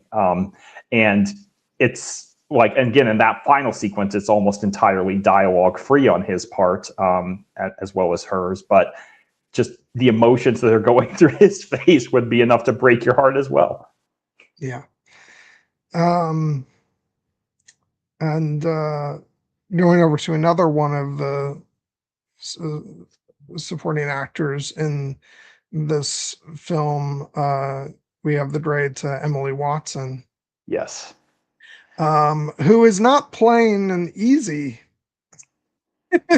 role, because at times you want to lash out at her because she's, the mother-in-law. She is not happy with, about the prospect of their union in the beginning of the film. But there grows this respect between Agnes and her, even as occasionally she's like, it's like you just want.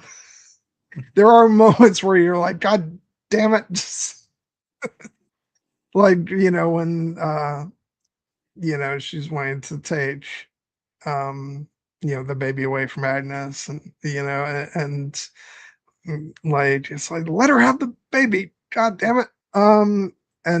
But you see that it's sort of, she's coming from a place of caring about her family, and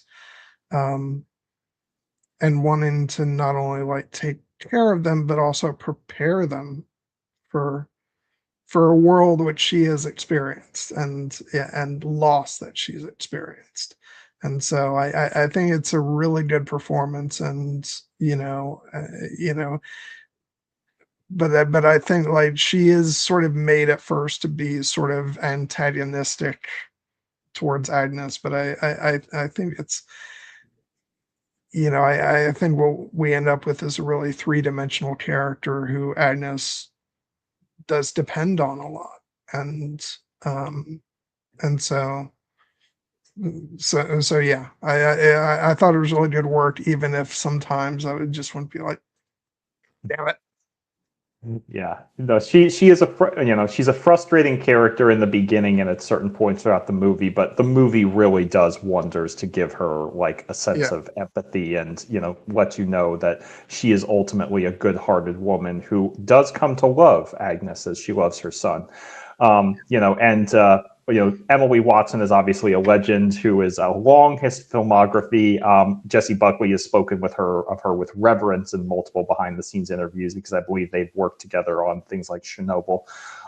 But in this movie, when she starts out, in that scene where she is very antagonistic to the prospect of Will and Agnes marrying, and she has the kind of the cruel line of like, I would rather you went to sea than marry this wench, because she, that's the kind of thing that makes the audience go boo you, but it's also the coming rare from moments of like it's like the one moment where the father is like where you don't hate the father because he's like, and there's no need for that.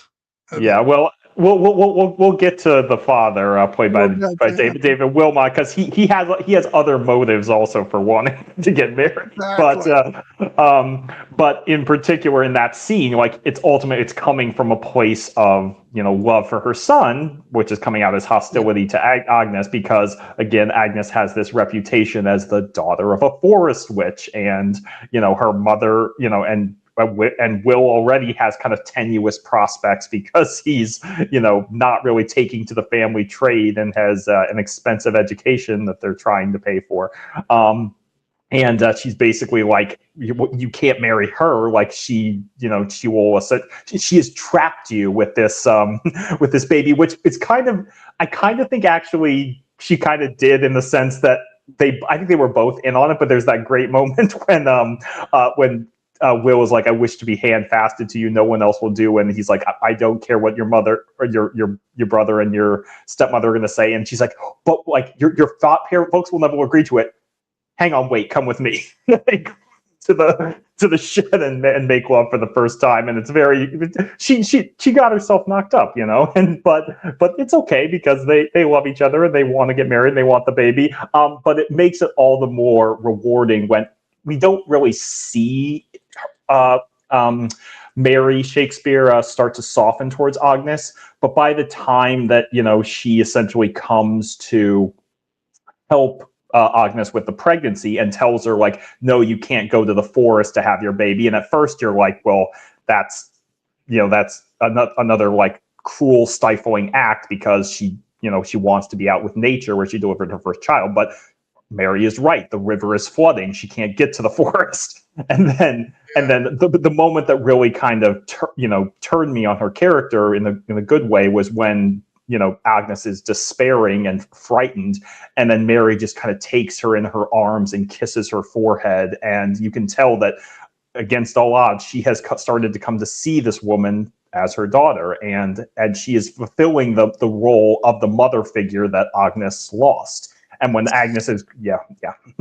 I was just gonna say it's when she starts talking to her about that this is where Will was brought into the world. Like it's that moment where I feel the two of them coming together in that moment. So I just thought that was beautiful the way that was played. Yeah, and I do think that as you said, even though it's frustrating in the scene where she is after it appears Judith is stillborn and she is trying to hustle her away, we get context for that later because we learn that she has lost 3 of her children, 2 of whom were essentially stillborn, and she essentially is feeling that pain and that grief, and she is trying in her own difficult way to spare Agnes from that. Obviously, it's not what Agnes needs in that moment. So, and she listens to her and gives Judith back, and Judith revives. But in that moment, it is coming still from a place of love.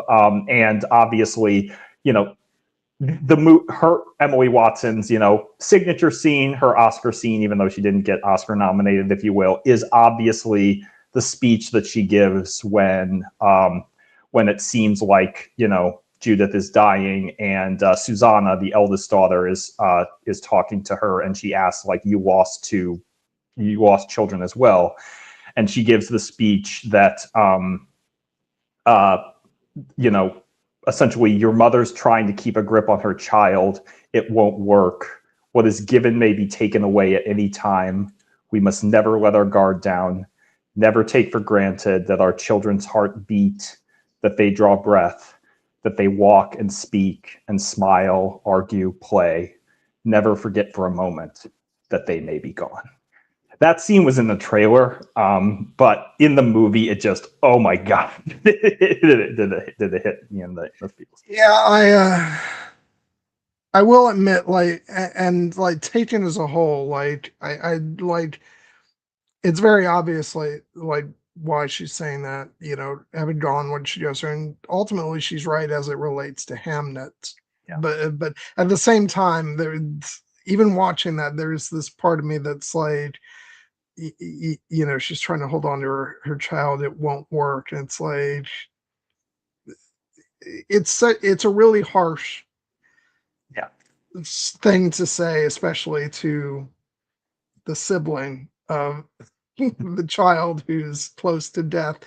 And so even then I'm like, she there's this dichotomy with the character where I think you are supposed to feel sort of the difficulty of the character, but it's all coming from this place of experience, uh,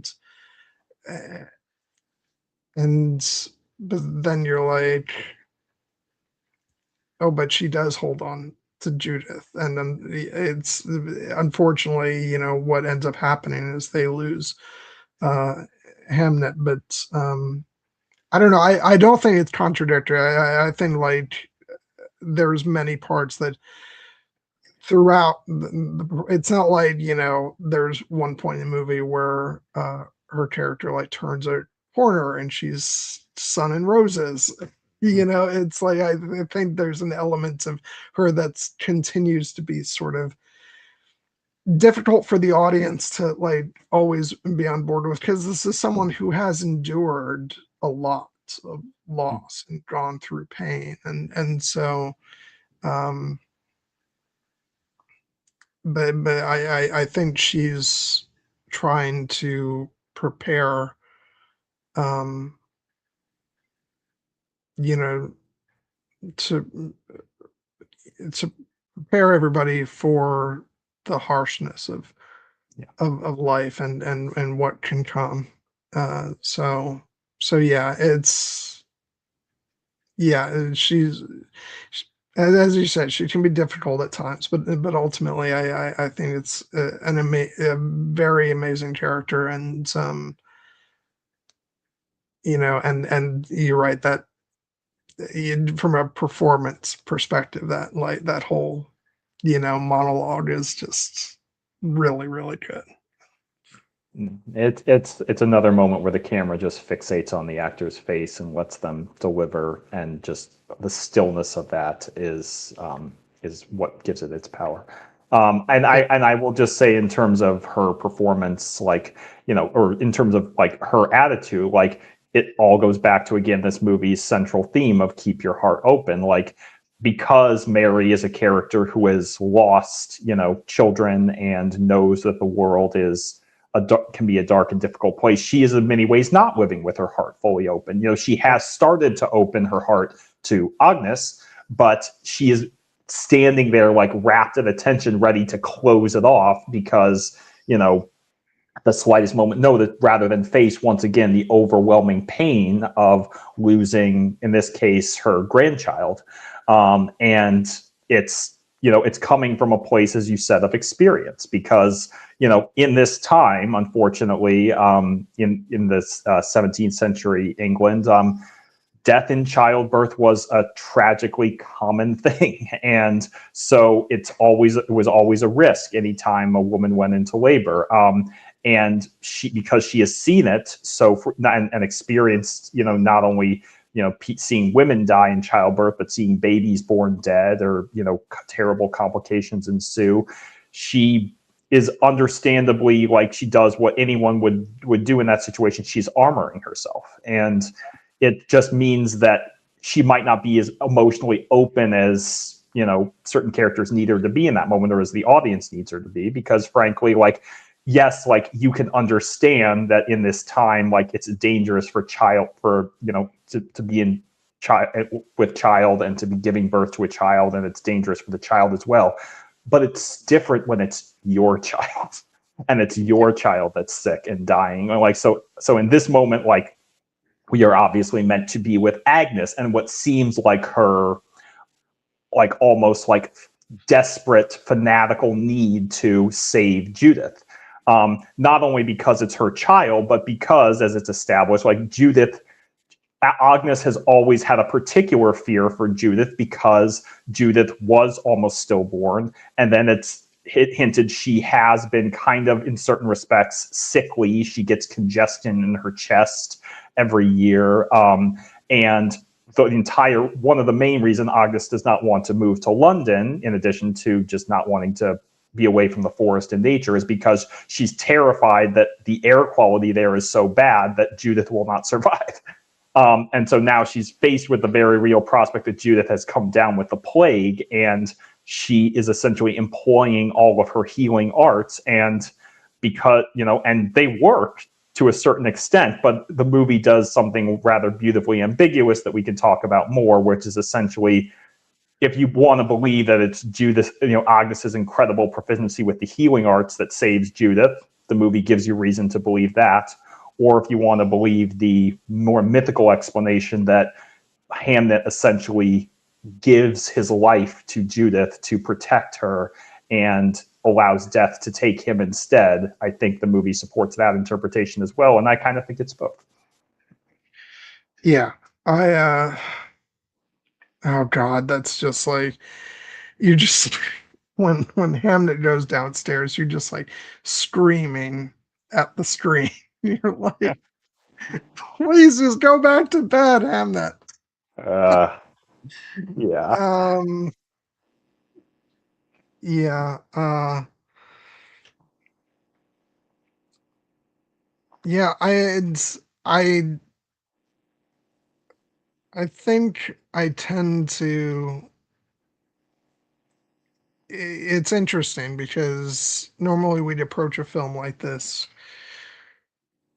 with, it's a historical subject. Let's keep things within the realm of what we know to sort of be more realistic. But it's because of the way the film is made and the way it's telling its story that, like, I don't know what, you know,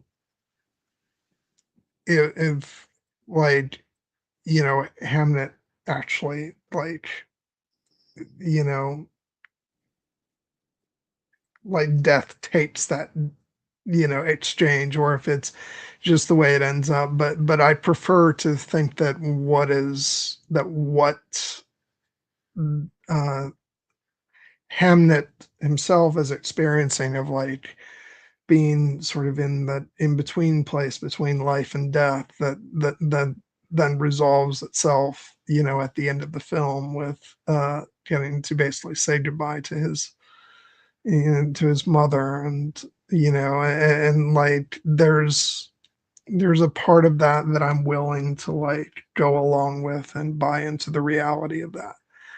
And so I think the storytelling is ambiguous about like how you should feel about like what you're seeing and feeling, in those moments. And I'm willing to go along with the sort of, the storytelling of the film, and and go into a bit of the spirituality of what's unfolding on screen. Even though I think, like there will be certain viewers who will take a more literal, or not, or maybe less literal approach to it,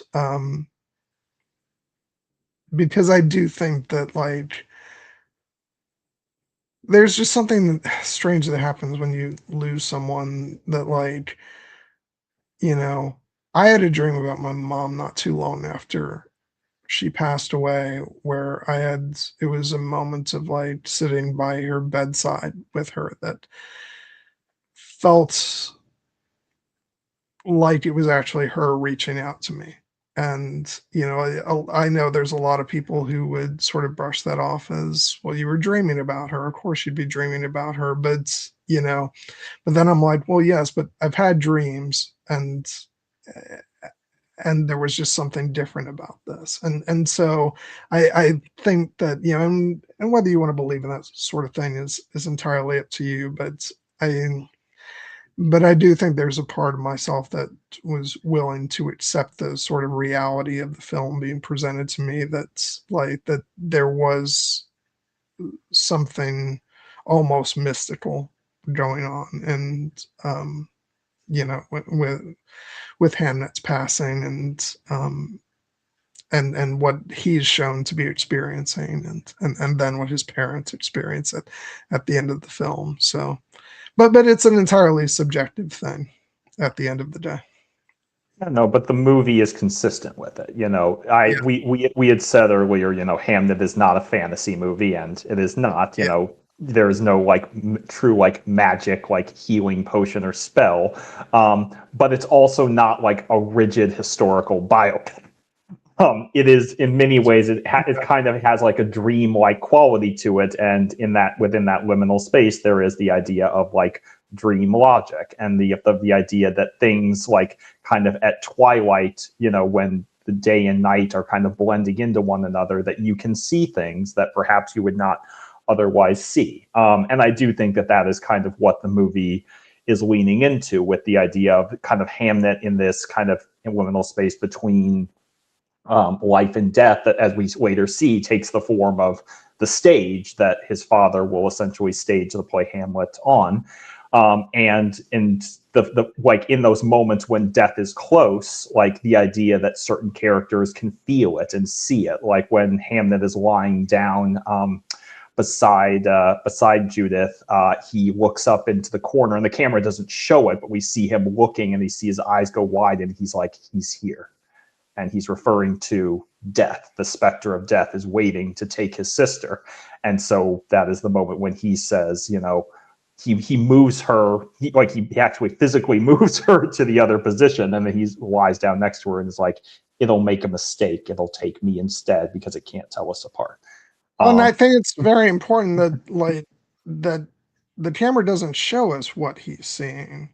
Yeah. And so at the end of the I think the way the film portrays these things is it's portraying them from like the characters are seeing and feeling these things. Yeah. And so it's real in that sense.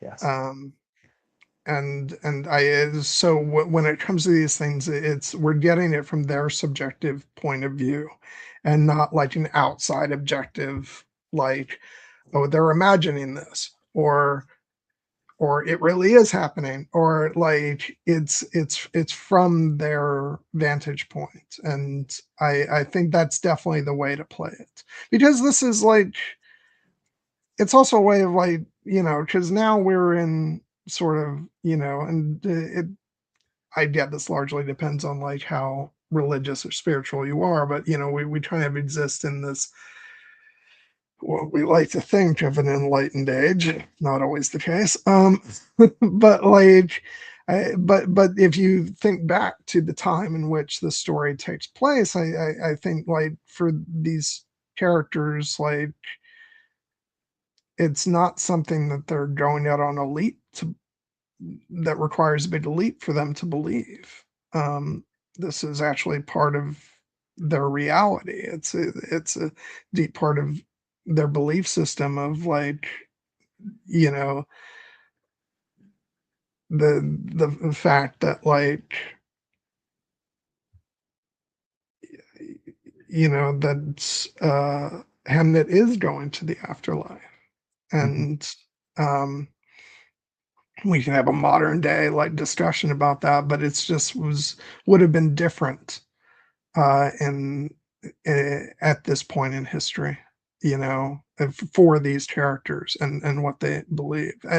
Because I also like the sort of, there's an element of this film that just by the nature of the time in which it takes place, it's I think a nice observation to be made about like how sort of much more insular the lives of characters living in this age is from, say what we experience nowadays is like, even going back to the beginning of the movie when Will is telling Agnes the story. And it's like something nowadays where people are on the internet and they can research, every Greek myth under the sun if they want to. Like that sort of oral tradition of telling stories is like the way those things were passed on, and it was a rare thing for someone who did not have the ability to like read about it or or go see plays or things like that. So like this is a completely different world in which these characters inhabit, and so the things that we might file under mystical or spiritual you know would have been very real to these characters, and so I like the fact that that's our the way we are seeing these things that the characters are feeling and seeing themselves. And it's a very instinctual personal thing. Like the character of Agnes is incredibly spiritual. She's not really, the movie touches on this, like, it takes place in, England when most characters would be Christian. But as Agnes said, basically after her mother died, she essentially made a vow that she would go to the church, but she would not say the words. She would not partake of the prayers. She has found her spirituality and connection in nature, as her mother did. And the movie opens, with essentially the connection that she has with this hawk that she essentially has bonded with, and the hawk becomes a very important recurring visual motif, not only in the sense of like his bond with Agnes kind of speaks to her powerful connected with nature, but she actually does seem to be like emotionally and intuitively bonded with him because she senses when he dies. And then goes to the family goes there and has the burial for the hawk, and she imparts the lesson to her children about making a wish on the spirit to send him on his way. And if you ever need to find him, look to the sky and he will be there. And when Hamnet is trapped in the liminal space between life and death, he does, and is calling out for his parents who he can't find. He does look to the sky, and the hawk is there, which is kind of a beautiful little grace note that kind of speaks to the power of the connection that and then I just love the cut to then Will looking up into the sky. And the hawk is there for him as well. Yeah. Yeah. So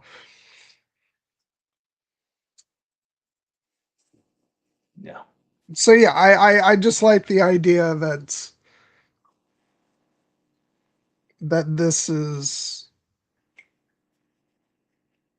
as you said earlier in the stream, this is not a cynical movie. Yeah. and that extends to its spirituality. And and I guess your mileage will vary on how you receive that, but like it's like I go into movies to experience what the characters are experiencing, and and so whatever you personally believe for these characters, these things are very real.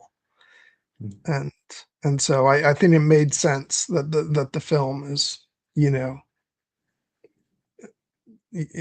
has this sort of viewpoint on those things. um by the way, I just want to mention, like, because you brought up the beginning of the film, I just like I just want to say, like, as far as opening shots Yeah. go, oh my god, like, what it made me think of when I was watching the film open? It's almost like, and this is not surprising because this is a film about like the sort of the plays, not directly about them, but the plays of William Shakespeare feature heavily in the story. And it felt to me like I was watching Jessie Buckley, like, in a sort of position of, like, as though I was, like, she was in position to start another performance of the Mm-hmm. play that is this movie. And I just remember it made me feel like I was watching a live performance, as she then sits up and begins. And it just made the whole thing feel very raw, as if I was watching it almost for the first time. And Yeah. so I don't know if that's, a deliberate on the film's part or anything, but it just made me think of that. And Yeah. I just love the way it opens up.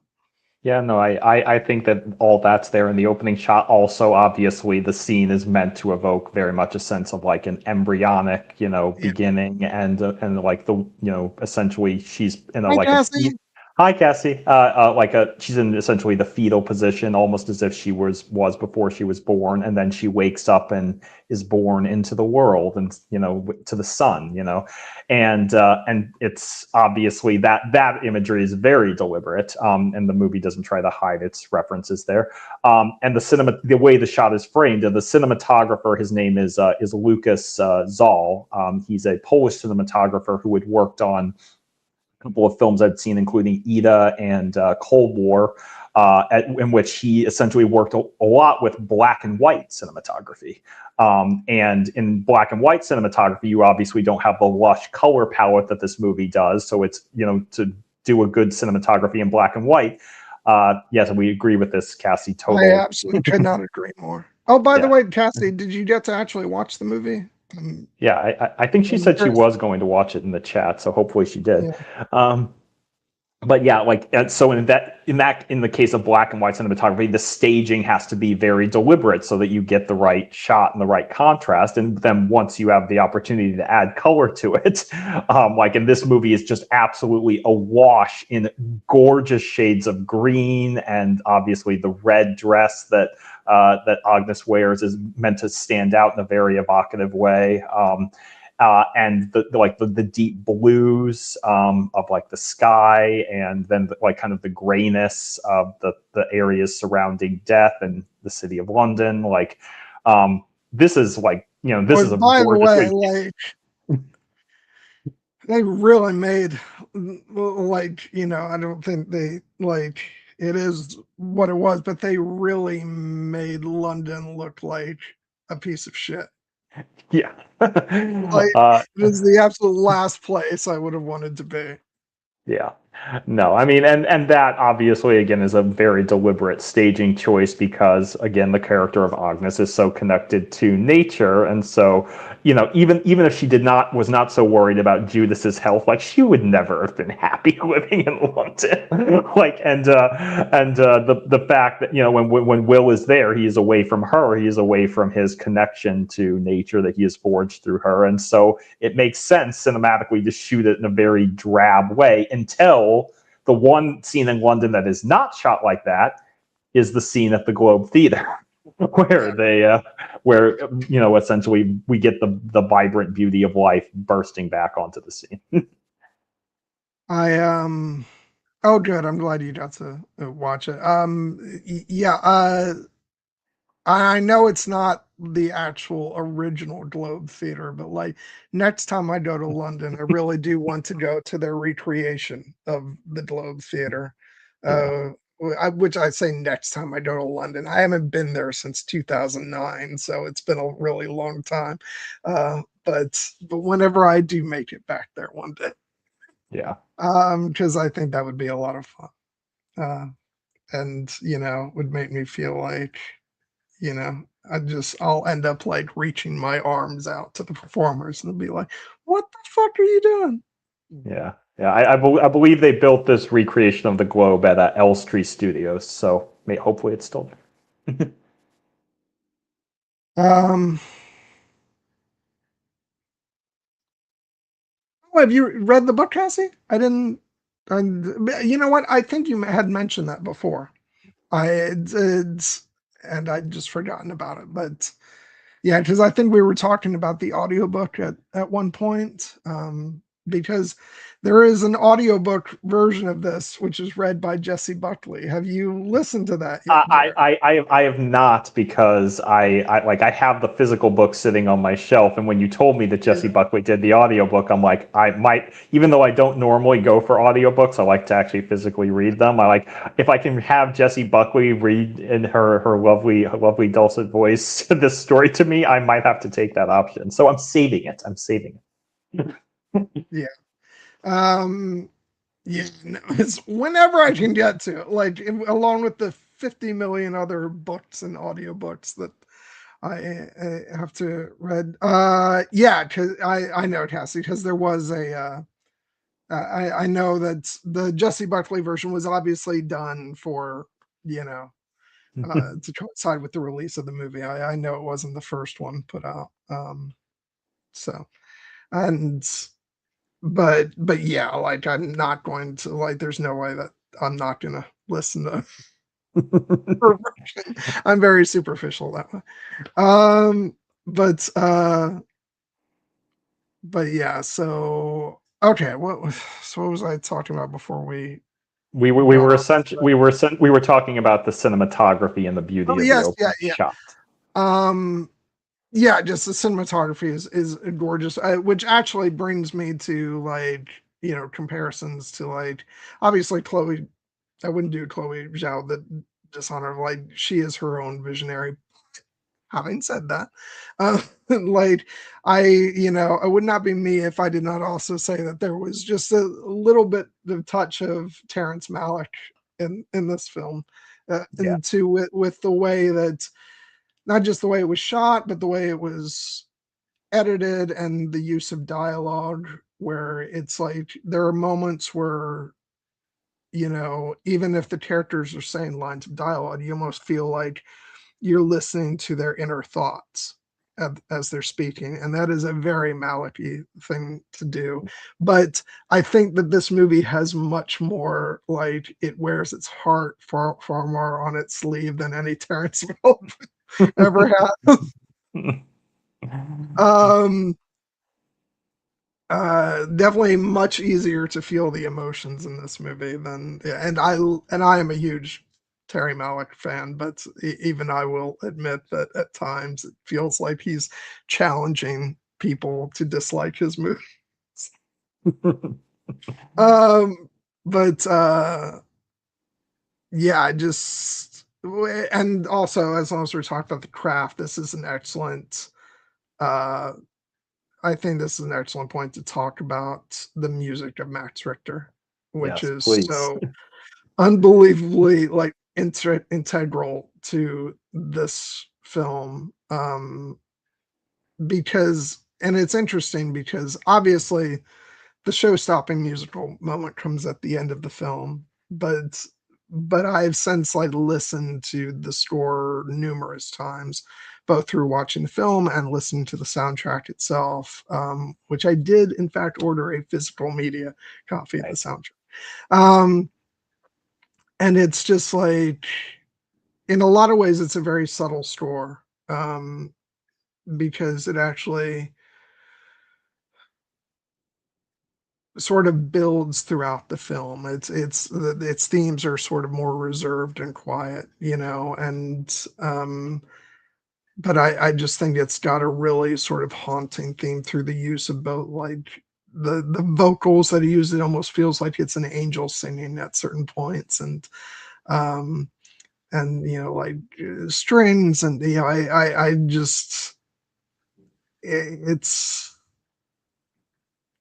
yeah, it's a very, oh god, what's the word I'm looking for? Just evocative of like there's parts of it that like play into that sort of mystical element that we were talking about, but also just the emotion of what these characters are going through, and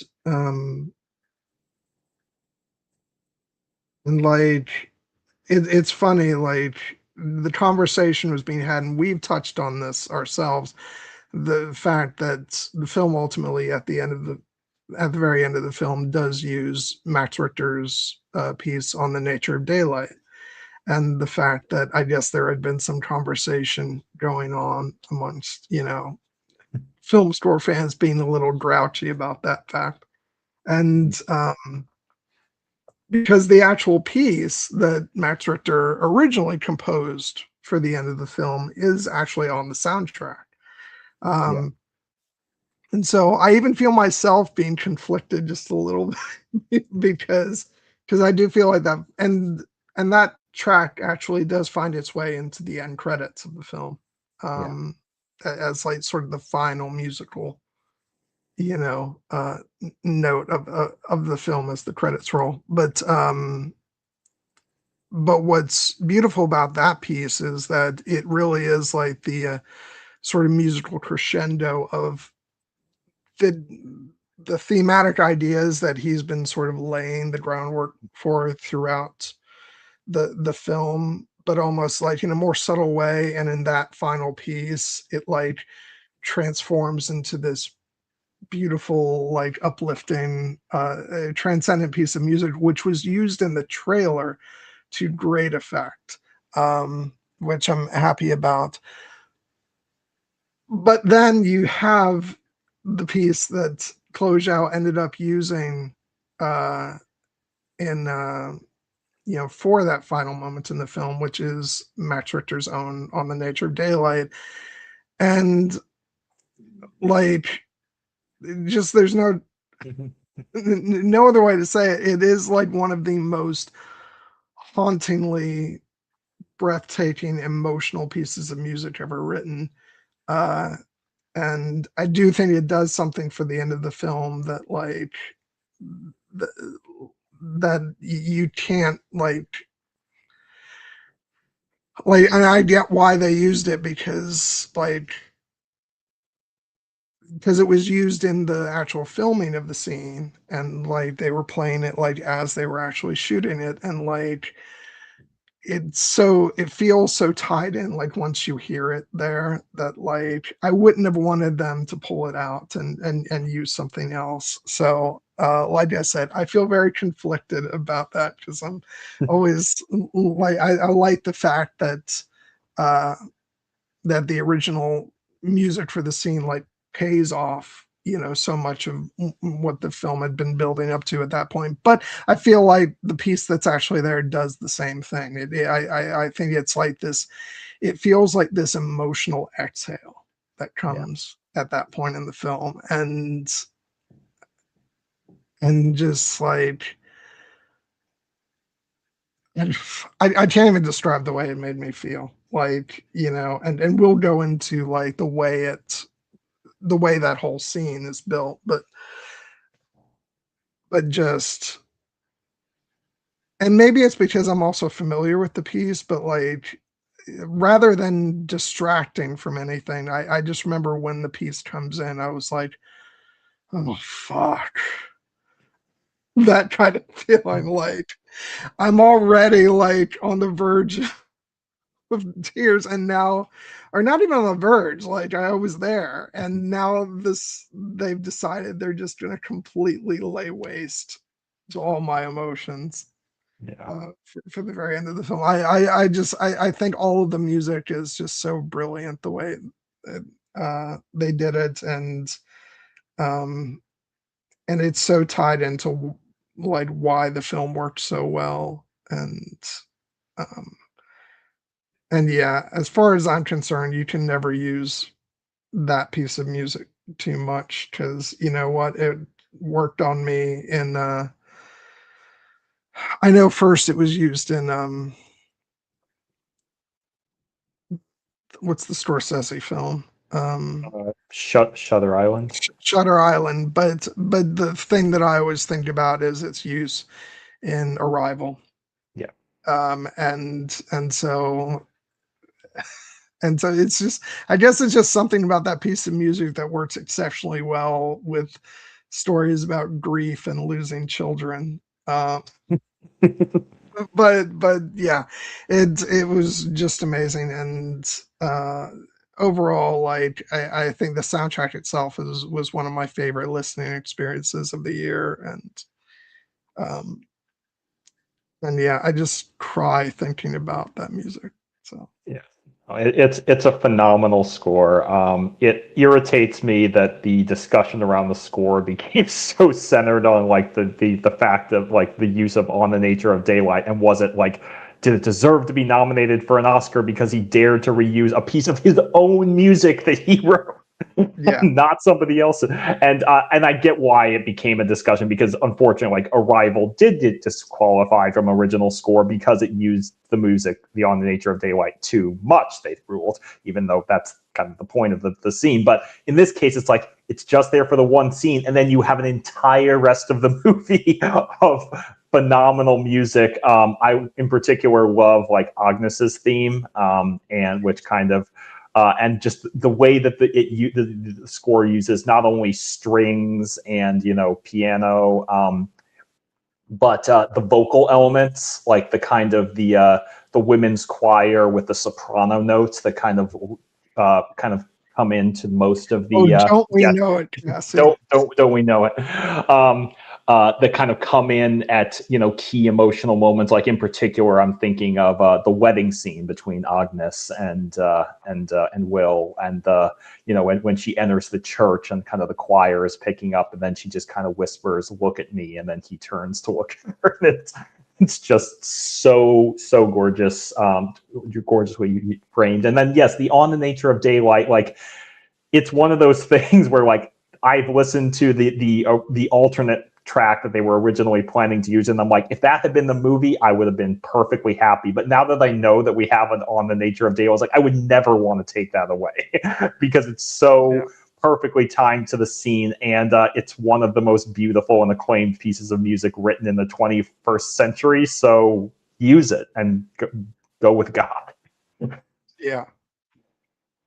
Um,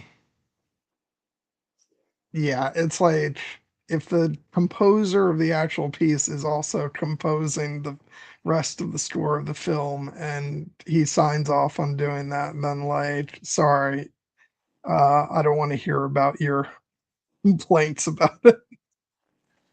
Yeah, and then the movie did get nominated for Best Original Score anyway, which I found Yeah. very gratifying. Even though nothing was beating Woodward Gordonson's Sinners, I was like, that was one I really wanted it to get. Yeah. Oh God. Um, so like as long as we're talking about the music, let's just sort of talk about, you know, a bit more in depth about that scene and uh which is just um which actually as a sort of segue into that before we do, because I'm not going to talk about the actor who plays Hamlet before we talk about the actor who played Hamnet.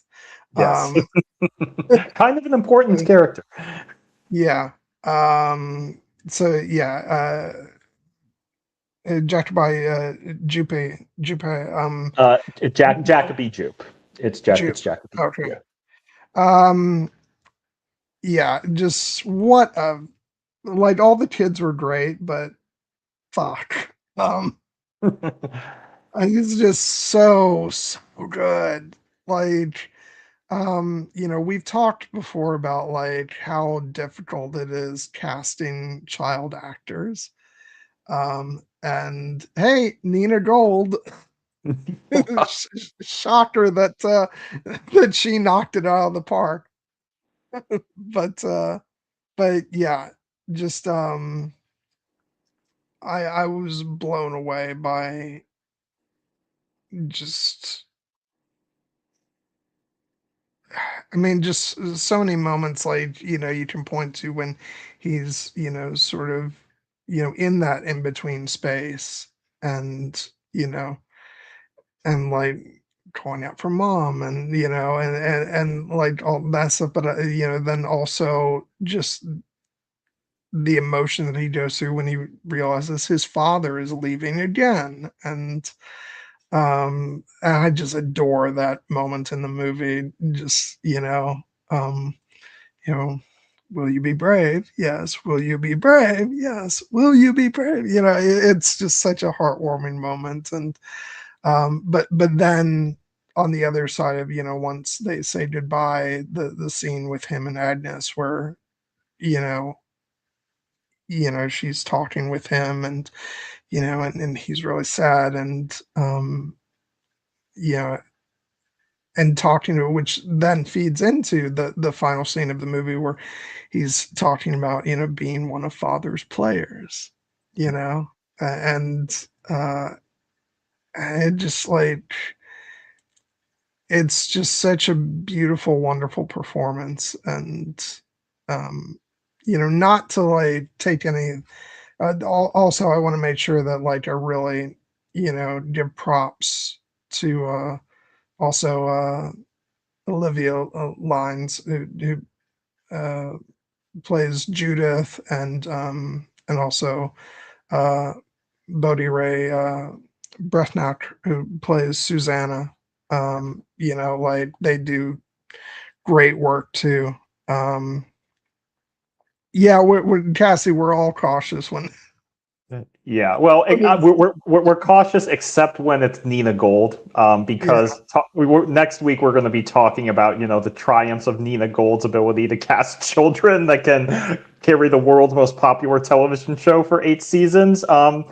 Turns out she's pretty damn good at this because these 3 kids are all winners. Well, I just remember, like, and again, this is one of the things that we'll talk about more next week, but but I feel it's relevant. Like, I just remember going into like, the news that HBO was turning, a Game of Thrones into a television series, and it's like I just remember one of the things being in my head, like, how the hell are you gonna cast the children? It's like it requires a lot, um and like I don't think it's like I don't think it's far-fetched to say that her casting of the child actors on Game of Thrones kind of completely reshaped our expectations for children in in film and television. And uh so yeah, not shocked in the least bit that she knocked it out of the park here. Yeah. No, and it's still it's just because she makes it look easy does not mean that it's not incredibly difficult. But she worked her magic, and in particular with Jacoby Jupe. Just this kid, this is on the short list of like greatest child performances I've ever seen, and it needs to be because obviously the movie hinges on our emotional connection to his character. And he had it wasn't like his screen debut. He had been in a couple of small things before this, like he was in I think the Peter Pan and Wendy live action movie directed by David Lowery that came out on Disney Plus. He'd done a couple TV shows, but like nothing. David Lowery, I don't know if I've heard of him before. What? Yes, interesting. But nothing that would have prepared him for something like this. Like this, the depths that this kid has to go through. Is astonishing, but it's just the bond between all of the children is so important. Like one of my favorite things to do after watching this movie was to watch the little featurette about like the cast afterwards and just seeing the bond that forms between all of the kids, not only Jacoby Jupe as Hamnet, but as you said, Bodhi Ray Brethnock as Susanna and Olivia Lines as Judith, who on my most recent watch, like I was just like, she's also phenomenal. Like she like the scene when Hamnet is dying and she's crying and is like, no, and they're taking her away. She's like, no, he needs me. And then when she's just looking at his body later and is like, it's not him. It doesn't look like him. I was just like, oh my God. Yeah. But Hamnet, he has just this ineffable spark of just joy for life that is present from the moment he comes on screen. But when they're doing the fun little like swapperoo with between Hamnet and Judith and like imitating each other's voices, and then they go downstairs and they're so proud of themselves and they're fooling nobody. They're just being so endearing about it that everyone is willing to play along.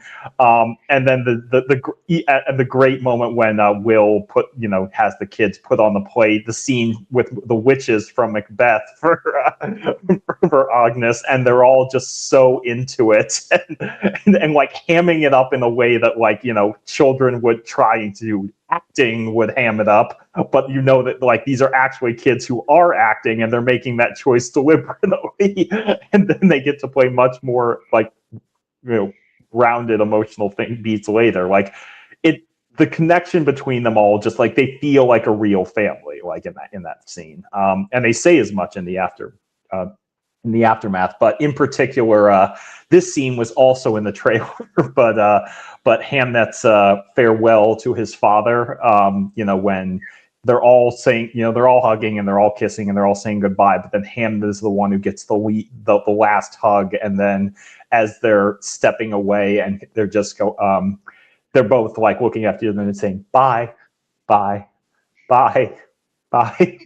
Bye. And it's just like it's played for laughs in the moment, but like that's the scene that closes the main trailer, and that it's like it's all the more devastating because this is the last time they will ever see each other and they don't know it. It's just like the way that they play it though is that you would never get that hint. It's a father and a son who expect they're going to have their whole lives together, and this is it. Yeah. Um, so, and why I wanted to make sure that, we didn't wait until after to talk about his performance is because it becomes incredibly impactful when the actor's older brother then plays the actor who's playing Hamlet. Yes. For the actual play, which I did not know on my first viewing, and until the credits rolled, and then I was like, "Oh damn it! Now I can't wait to see it again because it's going to be 10 times more impactful now that I know that." Yeah.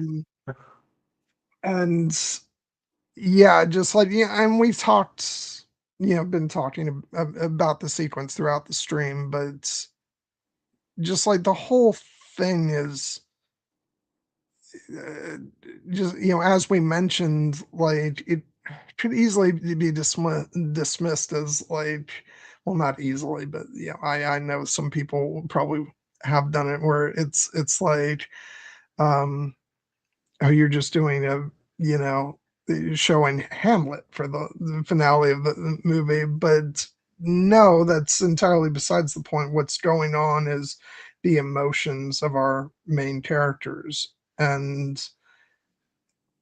just both Jesse Buckley and Paul Mescal like destroyed me in this scene. Like we've talked a bit already about like Jesse Buckley's work in the scene, but Paul Mescal just like his just as he's like saying essentially what he's doing is saying goodbye to his son on stage, through playing the character of Hamlet's father, the ghost, bidding Hamlet farewell, and it's just this way by which he's getting this goodbye that he didn't get in life to his son, and just watching his emotions as he's going through that, but then also Agnes's emotion as she realizes that's what's happening. You know, it just like it just destroyed me, and like it's so incredible, and just I know I must have because I didn't like pass out and die, but I didn't feel like I was breathing throughout this ending sequence, like even once, because I was just so consumed by all the emotion. Yeah. That you were not alone. I had a very similar reaction where I was having to consciously remember to breathe, because I think that this is Paul Mescal's best scene in the movie, and Yeah, phenomenal performance throughout. But like what he does here is on a completely different level. Starting with essentially, he comes out and it's a very evocative look because he's wearing the gray robes and he has ash on his face, so he looks, ghostly, and he's performing the monologue that we all know from Hamlet, but within the context of how it's being reframed, like when he's talking about his, the poison that was poured in his ear and how it coursed through his veins and was like corrupted his flesh. And as he's doing that, he's actually thinking about the plague and how it ravaged his son's body. You're just like, oh my God, man. And then, as you said, like that would have been enough. But then when he turns and he sees his wife, he sees Agnes there in the front row and sees that she, like, that she Which recognizes and then him. Yeah, she said, "Look at," and she look whispers, at "Look at me." me, And like she, yeah, and much like she did with the with at their wedding, and also echoing back to the story of Orpheus and Eurydice, and like the yeah, turn around to look at me. And in this moment, instead of it being the thing that causes them to lose each other forever, it's what draws them back together. And when that kind of gives him like the renewed energy to like return to the actor playing his son, and just kind of like hold him close and like whisper to him, and kiss his forehead, and say like, adieu my boy, adieu, adieu, adieu. And like, and at this point, like, I'm tearing up, and it was kind of very validating to see like the entire audience there, like in the theater on screen. Like, that was the moment they were all starting to tear up. And I remember in my screen, this is when I could visibly hear like sobs coming from elsewhere in the theater, and I'm like, completely earned. yeah. Um, no, no, you don't feel, Cassie. It's. I don't know if I drew the Orpheus connection on my first viewing because I was so wrapped up in the emotion of it all. But that was definitely something on subsequent viewings that I was, paying attention to. But Yeah. I sometimes miss the most obvious things. So. And no, I mean, this is where rewatches come in handy. So don't feel bad. And I love also the point that you're making early on before that, Cassie, about the shadow puppet show. That moment was also in the trailer. The kind of the beautiful, evocative moment of like them telling the story of the plague with the little shadow puppets, and the angels that rise from the spirits of the deceased. Like, It that feels was. much more uplifting in the trailer with the music accompanying it. It's in the actual movie, Yeah. it's really dark and creepy. Well, it is dark and creepy, but yeah, in the trailer, it's paired with "to die, to sleep, perchance to dream" monologue, and it feels Yeah, like a beautiful moment. Then in the trailer, you're like, "Oh, this is something bad's going to happen," but it's, again, beautiful shot, and conveys the emotion it's meant to convey, which in this case is dread. yeah. Also, it did remind me just a tiny bit of the puppetry sequence in Dark Crystal Age of Resistance. Again, much darker, but Yes. um, which you haven't seen yet, I have Jared. not. You still have not seen. I keep promising I will do. I will watch it because I know how much you love We're it. just gonna have to stream about it. Like that's the only I way I'm gonna force you to and, watch. and the thing is, you've already done 2 streams on it already, but they were a few years ago. So Um, but okay, so like, yeah, and just watching like Agnes's reaction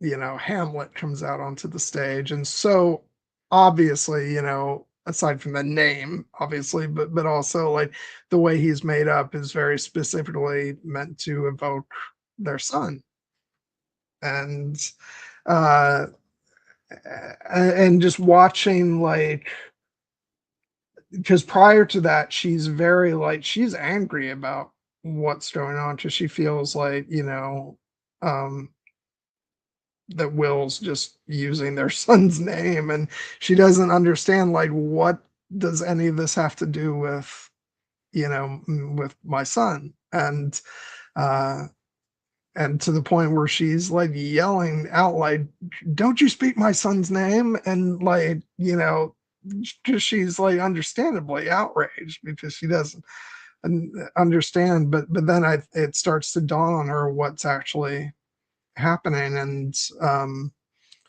the fact that not only is this a way for uh Will to sort of process his grief for his son and say the things that he wasn't able to say, but also to basically write a role for his son and to immortalize him in this way.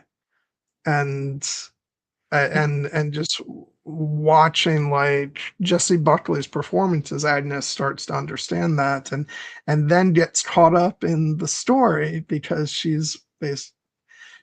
you know, she allows herself to, believe that, she's watching her son on stage performing this, and it just becomes so like heartwarming to watch her getting caught up in the drama of everything. And yeah, I love the way it was all done. And yeah, like after I knew that the actor was Noah Jupe, Yeah. playing the older version basically of uh you know of his brother who played Hamnet. Like that's such an ingenious move Yeah. to make from a casting perspective. And just yeah, I thought it was brilliant. And it's just incredibly emotional because it's like you are seeing the grown up Hamnet. Yeah. And yeah, Yeah, it's and the beautiful. movie even kind of like sneaked it by you because we actually see that actor Noah Jupe Yeah, playing the player earlier in the movie when he's struggling with the lines that Will has written for him, and that scene, like even though I've seen Noah Jupe and other things, I did not clock that was him. I just thought it was like a random featured back extra, this is a powerful scene on its yeah, own, just because of everything that Will's going through in the moment. And when he's like, "You are simply mouthing the words," yes, and then he proceeds to recite it himself, and you can see that he's just internalizing all this guilt that he yeah. has about not being there. And yeah, and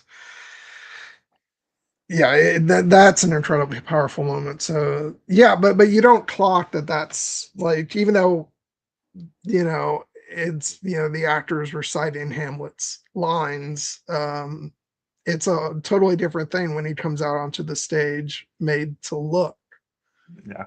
like the adult version of Hamnet.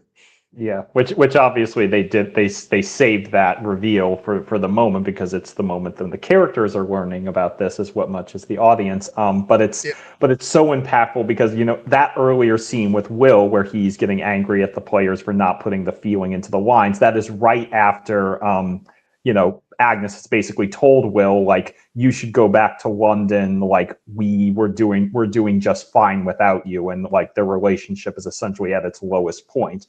And in that scene, when she tells him to go back to London, there's a beautiful moment when Will like grasps her hand and is basically asking her to read, like his, like the vision that she had before of like the landscape, oceans, undiscovered countries. And he asks her what she sees, and she says she sees nothing because basically the death of her son has essentially broken her faith and her ability to see these things that runs in her family.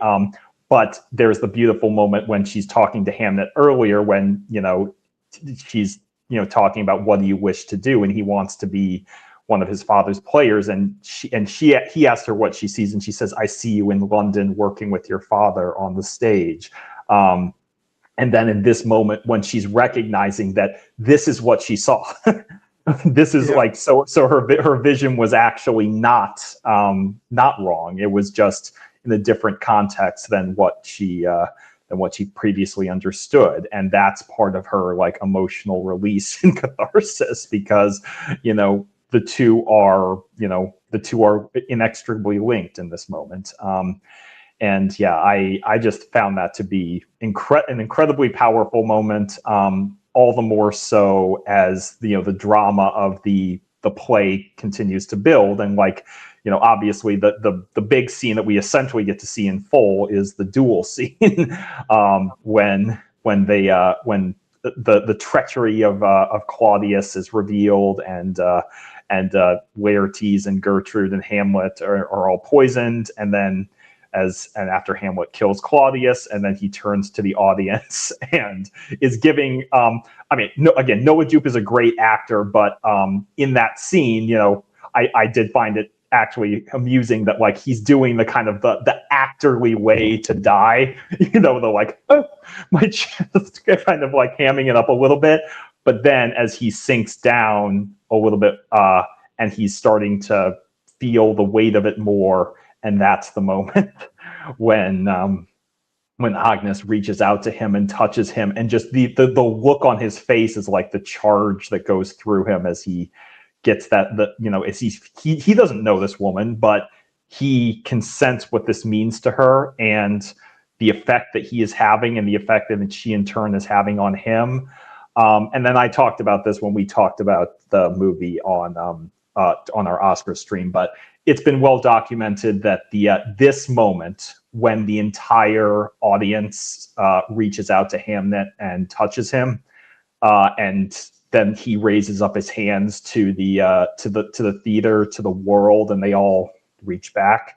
This was not originally in the script. This is the kind of thing that Chloé Zhao, like when they went into filming this scene, they actually didn't know how they were going to end it. They trusted they would find it. And they found it in this moment because it just felt like the truth. And holy God, does it work. Yeah. Oh man. Yeah, again, the way that it's this moment when she reaches out her hand, that's when On the Nature Daylight kicks in, and it's just like, and then it drives your emotions wild until, you know, uh, until the credits roll, and but yeah, I think what's so beautiful is that, it's not only that, we've got this moment of like all their hands stretched out, showing like the effect that, the story has had on the audience, but then it's Agnes looking around at the impact that it's had on everybody, and then looking at Will, and sort of realizing what her husband was trying to do, and and that this is his way of honoring, their son, and just that sort of shared look between them, when he's actually able to finally smile for the first time, and so is she, and she, and then the movie just closes on that shot of her, just as she smiles more and more, and she's able to laugh. Like, that's the first time that she's been able to do that, since the loss of Hamnet. And it's just, and again, like, it's this beautiful, like, outpouring of, like, not like joy without the pain, but like that mixture of, like, there's still pain, but there's the joy, the sort of the affirmation of life that we talked about earlier. And um all the while you've got this incredibly emotional music playing, like, underneath, and it's just, and then I just remember, like, the screen cutting to black and the credits come up, and I'm just sitting there weeping like a baby. And it's just, and I'm like, this is how I want movies to make me feel. And Yeah. it's just, oh God, it's so incredible. And yeah, it made it, like, and going back to what I was talking about earlier in the stream, is just like, when you can go through a film that is about the pain and loss of losing a child, but then the credits roll and you feel so emotionally fulfilled, and so, as you said, like, feeling alive. It's like, that's a rare gift to be able to do that, you know, uh, you know, in cinema. And then that's why I like the moment this movie was over, I was like, well, fuck, this is just all of a sudden going to become like one of my favorites ever, and it's like something that's like is never going to lose its emotional power when I watch it in the future. And um that's why like I eagerly texted you right away, and I was like, well, fuck, that was one hell of a move. Yeah, it was. What I remember very vividly as that final scene rolled, where after the play is over and the rest is silence, as Hamlet says, we don't get the little coda where we learn that Rosencrantz and Guildenstern are dead. We presume that's happening like off screen, but Agnes's eyes are only for Hamnet, who she can now see, and I think it's implied that Will can see him as well. And he Yeah. has found his way out of that liminal space that he was in because this story has guided him there. And when she sees him, they lock eyes, they smile. The gesture where she like puts her hand to her heart and keep your heart open, but also it's okay. And the echo of will you be brave? I will be brave. And then he turns and he heads into the undiscovered country, as symbolized by the dark cove in the forest that has been a recurring visual motif throughout the film. And he does so proudly with his head held high and unafraid. And just the the tears and the smile on Jessie Buckley's face as she finally allows that moment of catharsis to wash over her. Yeah, it's one of the more powerful movie endings that I've ever seen. I was sitting and I always try to sit through the credits. In this case, there was not even like a thought that I was going to move because I just wanted to like be there in that moment. And I said like when I was walking home and driving home and I posted my first reaction to it, I said I think Hamlet is a borderline masterpiece, and then I thought about it for another 10 minutes and I was like, remove the I think and remove the borderline. Hamnet is a masterpiece. Yeah, no, I absolutely sat through the whole credits, and like I said, like I am very happy that like the musical like score completist in my mind is like because of the whole which track were they going to use for the for the finale of the movie or what, the fact that then that you know the other conception for the scene is used as like the final grace note of the end credits, like that makes me even happier that I sat through and listened to the whole thing. And yeah, it's and like a really beautiful thing about like again coming back to the Orpheus and Eurydice, story for as Hamnet is walking through the tunnel leaving, and um I like, like you can ask questions to yourself about how you view that is is Hamnet walking out of the tunnel, and like and wherever he's going you know um is he like leaving his parents behind in the underworld, or is he going back to the underworld, or it's a there's I think the symbolism is there, but you can sort of draw your own conclusions about like the details of what that means, but I think the important thing is the imagery of it. And um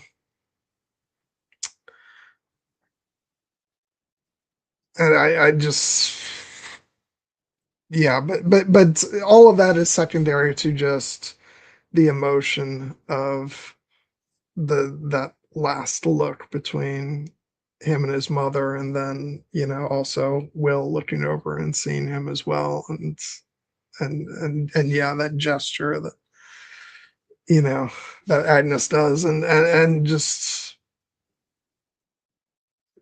Yeah, and like I started off the stream talking about my mom, like it's just unavoidable that in a movie that, climaxes with a mother and her son saying farewell to each other, that wasn't going to utterly destroy me, um, in the best of ways. Um, Probably not a movie I could have handled Yeah. back at the tail end of 2022, but extremely cathartic for me now. So, um, Yeah. yeah, And that just and absolutely beautiful. yeah, and it is the, the evolution of how we come to think about, death, the undiscovered country, because in the beginning, that hollow in the woods, that the characters look into, like, it looks ominous, and the music what has like an ominous cue. Like, Will looks into it right after Susanna's born and he's holding her, and it's very much a vibe of like, whatever, don't go in there, whatever's in there is not of the mortal realm. But in this case, it feels welcoming. It feels right. It feels like, tragically, this is where Hamnet now belongs, and it is where all of us will one day go. So it is. But the movie, again, despite, so the movie really kind of takes death as something that is, it treats it with the, as something that is, tragic and serious, but it also reframes it as part of, as an essential and inevitable part of life, and it is how you choose to face it. The Game of Thrones quote, foreshadowing for next week, like, how can a man be brave if he's afraid? That is the only time a man can be brave. And Hamnet, died in fear. He died in agony, even though it was a choice that he made to, essentially give his life for his sister. But he faces it bravely, and then in the end, he walks into the darkness with his head held high.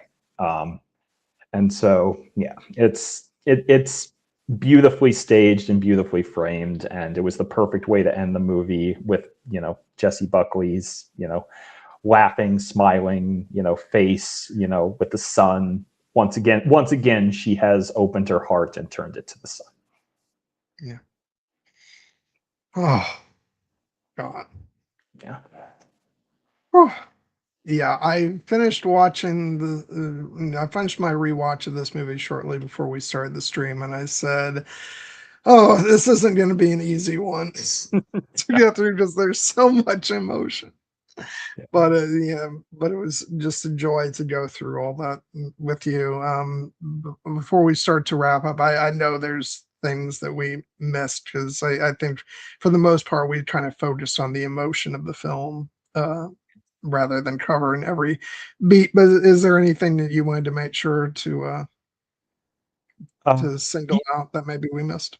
Yeah, just a couple of things. One, we can hit on a couple of the actors that we touched on.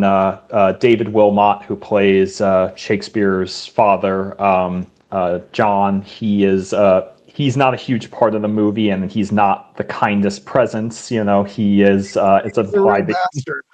yeah, it is implied that he he is physically abusive and emotionally abusive towards Will. And even the one moment where it seems like he's doing a good thing and sticking up for his son's right to marry the woman that he loves, it's because he's actually in debt to their family, and he's like, well, if we marry off if my son agrees to marry their sullied daughter, because of course this is her fault, would that not knock a substantial portion off my debt? And you're just Yeah, like, you snake. But it all makes it all the more gratifying when Will finally decides he's had enough of this, and John tries to put him back in his place, and Will just physically overpowers him and is like, that is the last time you will ever hit me. And he's just like, yeah, uh, yeah. and It really says a lot that he immediately cowers. yeah. And obviously, one of the reasons Will needs to go to London is to get distance from his father. So we don't really see much of his father in the latter half of the movie, but obviously David Wilmot is another very accomplished actor, and I thought he brought a lot to the role. So I wanted to shout him out. just to mention her, even though I don't think she's a big part of the movie, is Justine Mitchell plays Joan Hathaway, Agnes's stepmother, and she's kind of she's a more antagonistic presence because essentially it's implied that like she basically stepped into the role when there was that tragic, that horrible thing when after Agnes's mother has died, the priest is basically telling his father, better to remarry because the kids are probably not going to remember her anyway. And don't mention the real mother. Which like fuck you. And then Agnes comes in, just crying and sobbing. That was tough to watch. Yeah, I wanted to smack the shit out of that priest. Yeah, and that this is a good opportunity then to shout out Faith Delaney, who plays the younger version of Agnes. Obviously, is only in a couple scenes, but was great in that one. And then I did want to mention this is one of those things that catches your eye because it is a truth of the time that like at this time, unfortunately, women were not allowed to perform on stage. So all of the actors who are playing in the Shakespeare play are men, even though they are playing female roles. So like the actor playing Gertrude in the play is a male actor, Matthew Tennyson. But I did think it was at least a nice grace note touch that they had the actor who plays Ophelia in the stand-in scene be a non-binary actor. So obviously they don't get much to say. I just thought, thinking of Simon Callow, woman is a woman.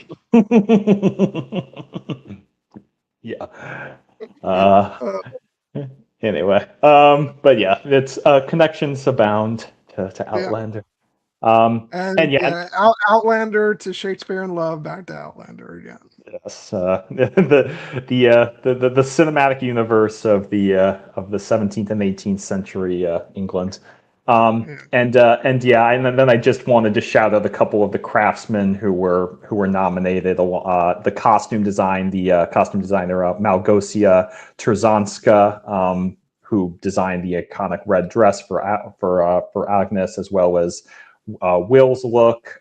It's not like the flashiest period costuming you've ever seen in the world, but I'm sure if we had Heidi on the stream with us, she could tell us much more about how I think it was like, I don't know, it felt like immediately, like, especially because so much of the imagery of the movie sort of leading up to the release of the film was really this sorry, hold on, let me pull it up. The poster artwork, like somehow the costumes, particularly for the male leads, felt iconic, like from from the get-go. I think that it was really just a beautiful job with especially Agnes's red, and I thought it was just beautiful work. I thought it was beautiful as well. The production designers, I believe it's Fiona Crombie, and I lost the other name that we had here. I'll find it. But yes, they were nominated as well, rightly, because they recreated the old Globe Theater, and that was a very impressive piece of work. But even the Shakespeare house itself, like there's so many details. Alice Felton is the other one, and it feels very lived in, but like it feels oppressive at times, especially as it's designed to in those sequences. But that contrasts it with like the nature, like when Agnes goes out into the forest and feels much more free and alive.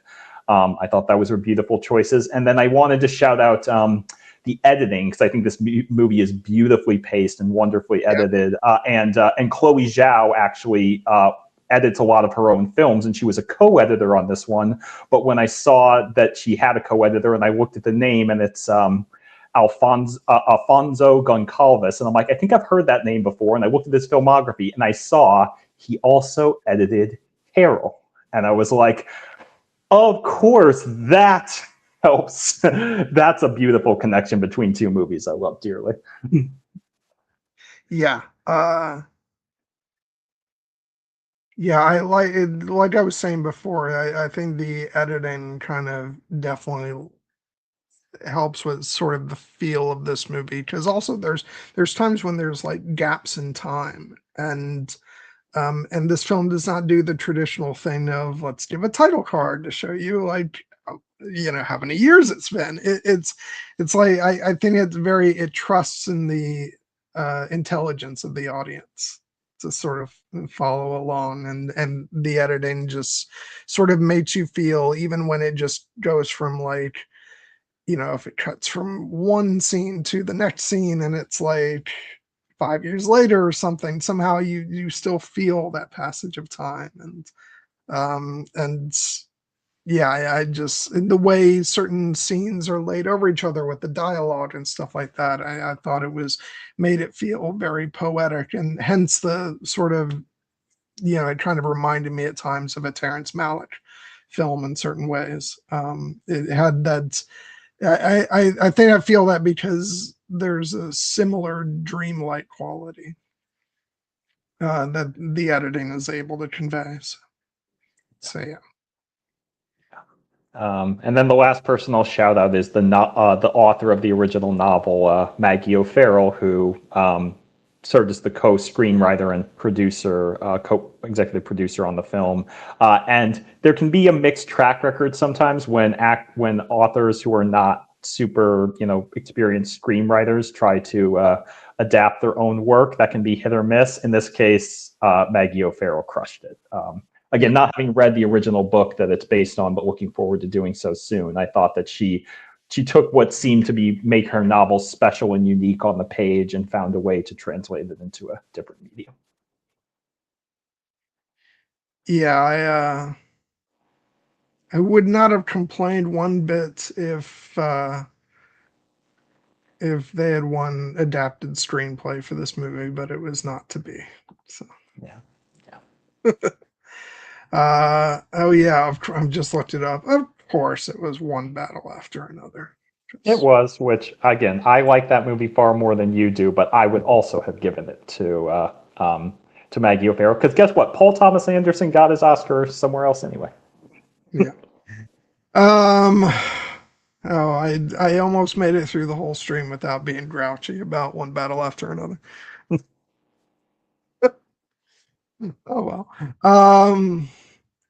Yeah, so I'll just close up by saying that, yeah, this was, in case I haven't like expressed this already, this movie made me absolutely incredibly emotional, and was one of the most rewarding experiences at the theater, and especially because something I didn't really touch on, but just the entire act of like the whole final sequence being about sort of the communal, aspect of, you know, people sharing emotions in the setting of a theater, watching a performance, and then sitting in a movie theater with other people feeling the emotions of the film. It kind of, and I'm not the first person to say this, but like it's, it made you kind of think about why the theatrical experience is so important.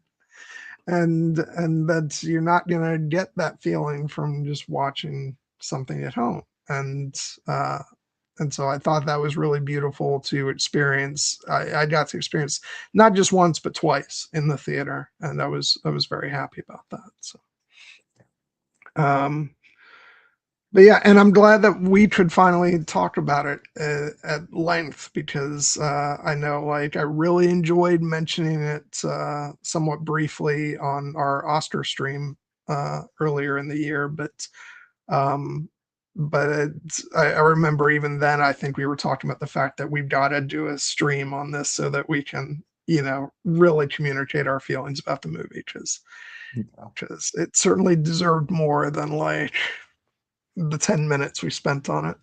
5-10 Yes. minutes, however long. I think it was closer to 20, but yes, Was it? this was definitely well worth it. Yeah. Yeah, and I would just I want to echo your point about this movie kind of celebrating like the communal experience and the power of taking in not just taking in a beautiful piece of art, but taking it in together. The late great Carrie Fisher has a famous quote attributed to her that take your broken heart and turn it into art. And that is obviously, what Shakespeare did in this context, and the artisans behind this movie, made that vision clear to us in such a way that not only were the characters in the globe, connected to each other and to the young actor playing Hamnet, and Agnes and Will were connected to each other and to their son, but we as the audiences all together were connected and united in our love for this movie. Like I didn't have a huge crowd in my theater, but I did appreciate that there were a number of people there, and they were all very visibly moved as I was. And I just want to say that, and that is the power of a piece of art that, when it is this authentically true, it can endure and stand the test of time, and in many ways, become immortal, because this is the way that, people essentially, if you want to say, defy death, by building things that live on after them. Like, obviously, Hamlet, the play, is a sterling example of that, because it's probably the most famous, written work in the English language.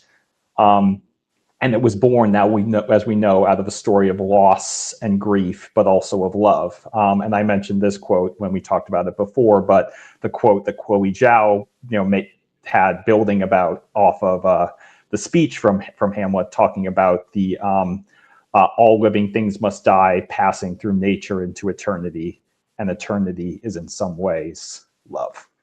And when I think about that quote, I also think about the shot that again closed the first trailer, but is also in the movie, of Hamlet, the actor playing Hamlet, reaching out his hands to his mother, to the crowd in the Globe Theater, but also to the world, and it's paired with Agnes's words from earlier in the movie, "You will live," and so he does. The young boy. It sounds ironic to say about a young boy who died and a character who dies in the play, but because of the original work, and because of movies like this, Hamnet and Hamlet are eternal. All right. So that wraps us up for this week, but let's go ahead and I can't believe we're actually gearing up for finally for next week's discussion.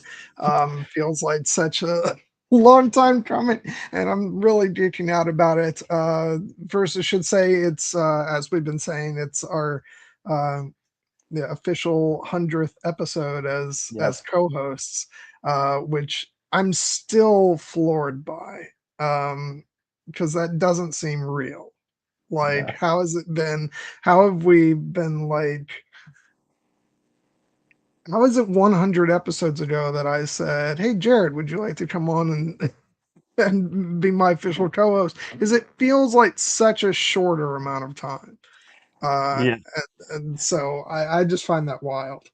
Yeah, I mean, and in terms of like chronological time, it's only been like we started as co-host officially in August of 2023, talking about the first two episodes of Ahsoka. So in chronological time, it's only been a little under 3 years, 3 years into or Even so, like yeah, that still feels wild to me to say it's been almost 3 years. yeah, It just feels like it's flown by.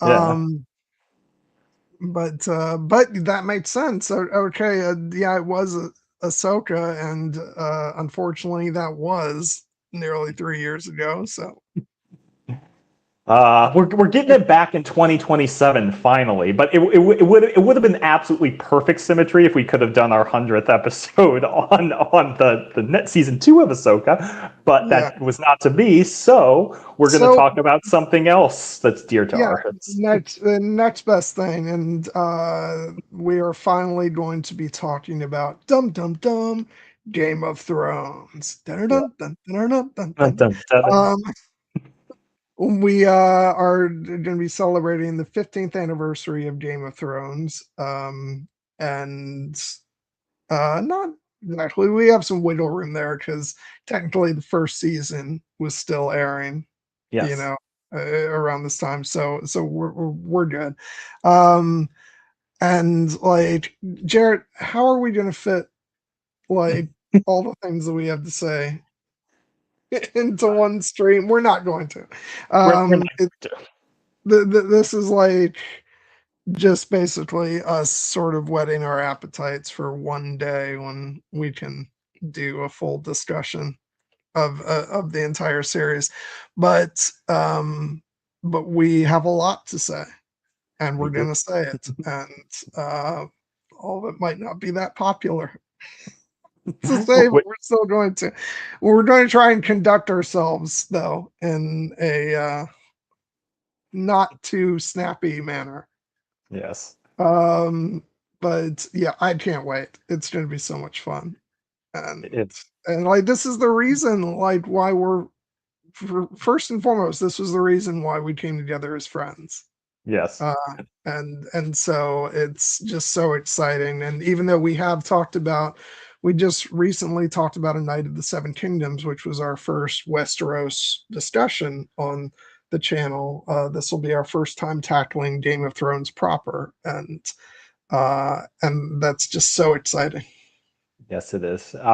As you said, there is so much to say. And most of it, when it comes to the show itself, is going to be overwhelmingly positive because the love that we have for this show, all of it from beginning to end, is immeasurable. And but also, as you said, it's even if we allow ourselves to go long and perhaps set the record for our longest stream ever, we shall see. There's no way that we can talk about all that we love about 8 seasons of Game of Thrones in like in terms of beat by beat plot developments in a single stream. So really what this is going to be most focused on is essentially what Game of Thrones means to us and why.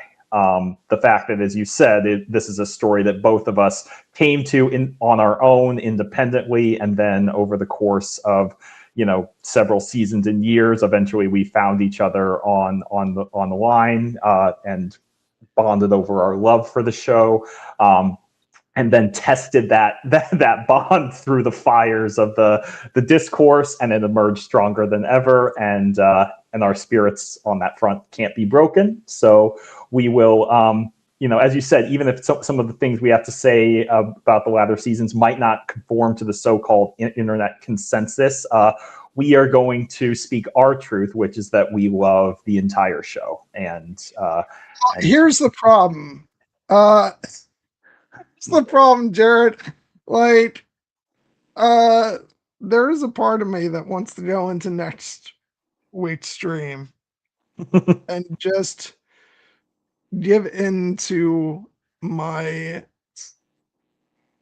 toxic with some toxic qualities that are there, and just really rail against some people, and not specifically, but like in a general sense, and just be um really just heading not my typical self. But here's the thing, like this week I've really been like thinking a lot about like how I want to be and how I want to present myself to the world. And like I posted in the Slack the other day, I was thinking especially about um Peter Capaldi's Doctor Who and his like big final speech of they're words that I always like keep close to my heart, which is remember, hate is always foolish and love is always wise. Always try to be nice, but never fail to be kind. And I'm like, all right, you got to try and carry that with you into this discussion because all the things that I hate about like social media and discourse and all that, I might have the tendency to snap back. yeah. Um, when we have this talk. And I have to remember, no, we're going to focus predominantly on the love. Yeah. Yeah, and the key word there being predominantly. I don't think we'll be able to stay away entirely from doing a little, even though it's not what we typically like to do on the channel. Like it is an inextricable part of discourse around Game of Thrones in this era, and the fact that like this show, along with the Star Wars sequel trilogy, is effectively what broke my relationship with the internet discourse forever. And I'm better for it, but oh boy, when those wounds get stirred up, it can be But poignant. it's part of the experience of Yeah, it's part of our experience of the show. So like it would be dishonest not to touch on it, you it know, yeah, and to even vent about it, one might say.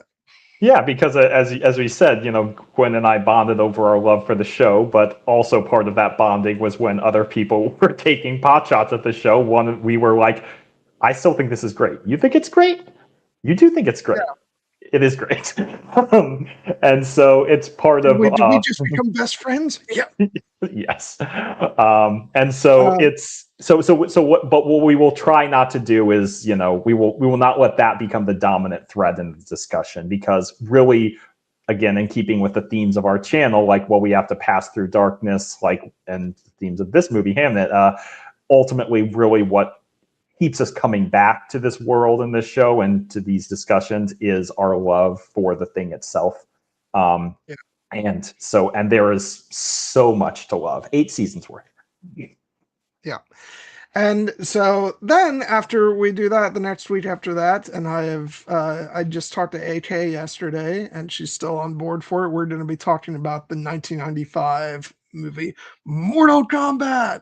Yes. And I can't wait, because this is like, it's a major like cult classic for me, and like, just I still remember my excitement of seeing it in the movie theaters all the way back in 1995, and like I could feel like the thumping sound of the theme music, and like the fight moves, and like all that stuff. So that's going to be so much fun, and yeah, AK will be on to talk about that with us, and so that's going to be a lot of fun. And then for our last 2 weeks before we take a break, we're going to be launching into Outlander season 3. Yeah.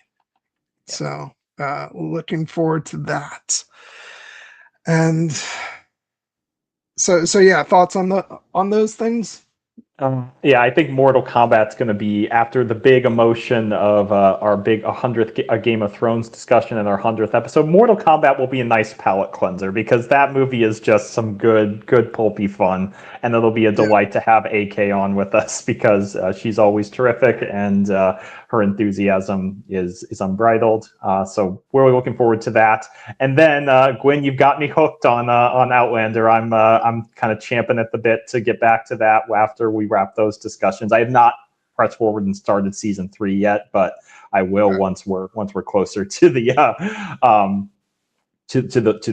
the actual stream date. But yeah, we're really looking forward to all that. And then we have plenty, as you said, we're going to take a break for 3 weeks while you go on vacation and I'm at a wedding.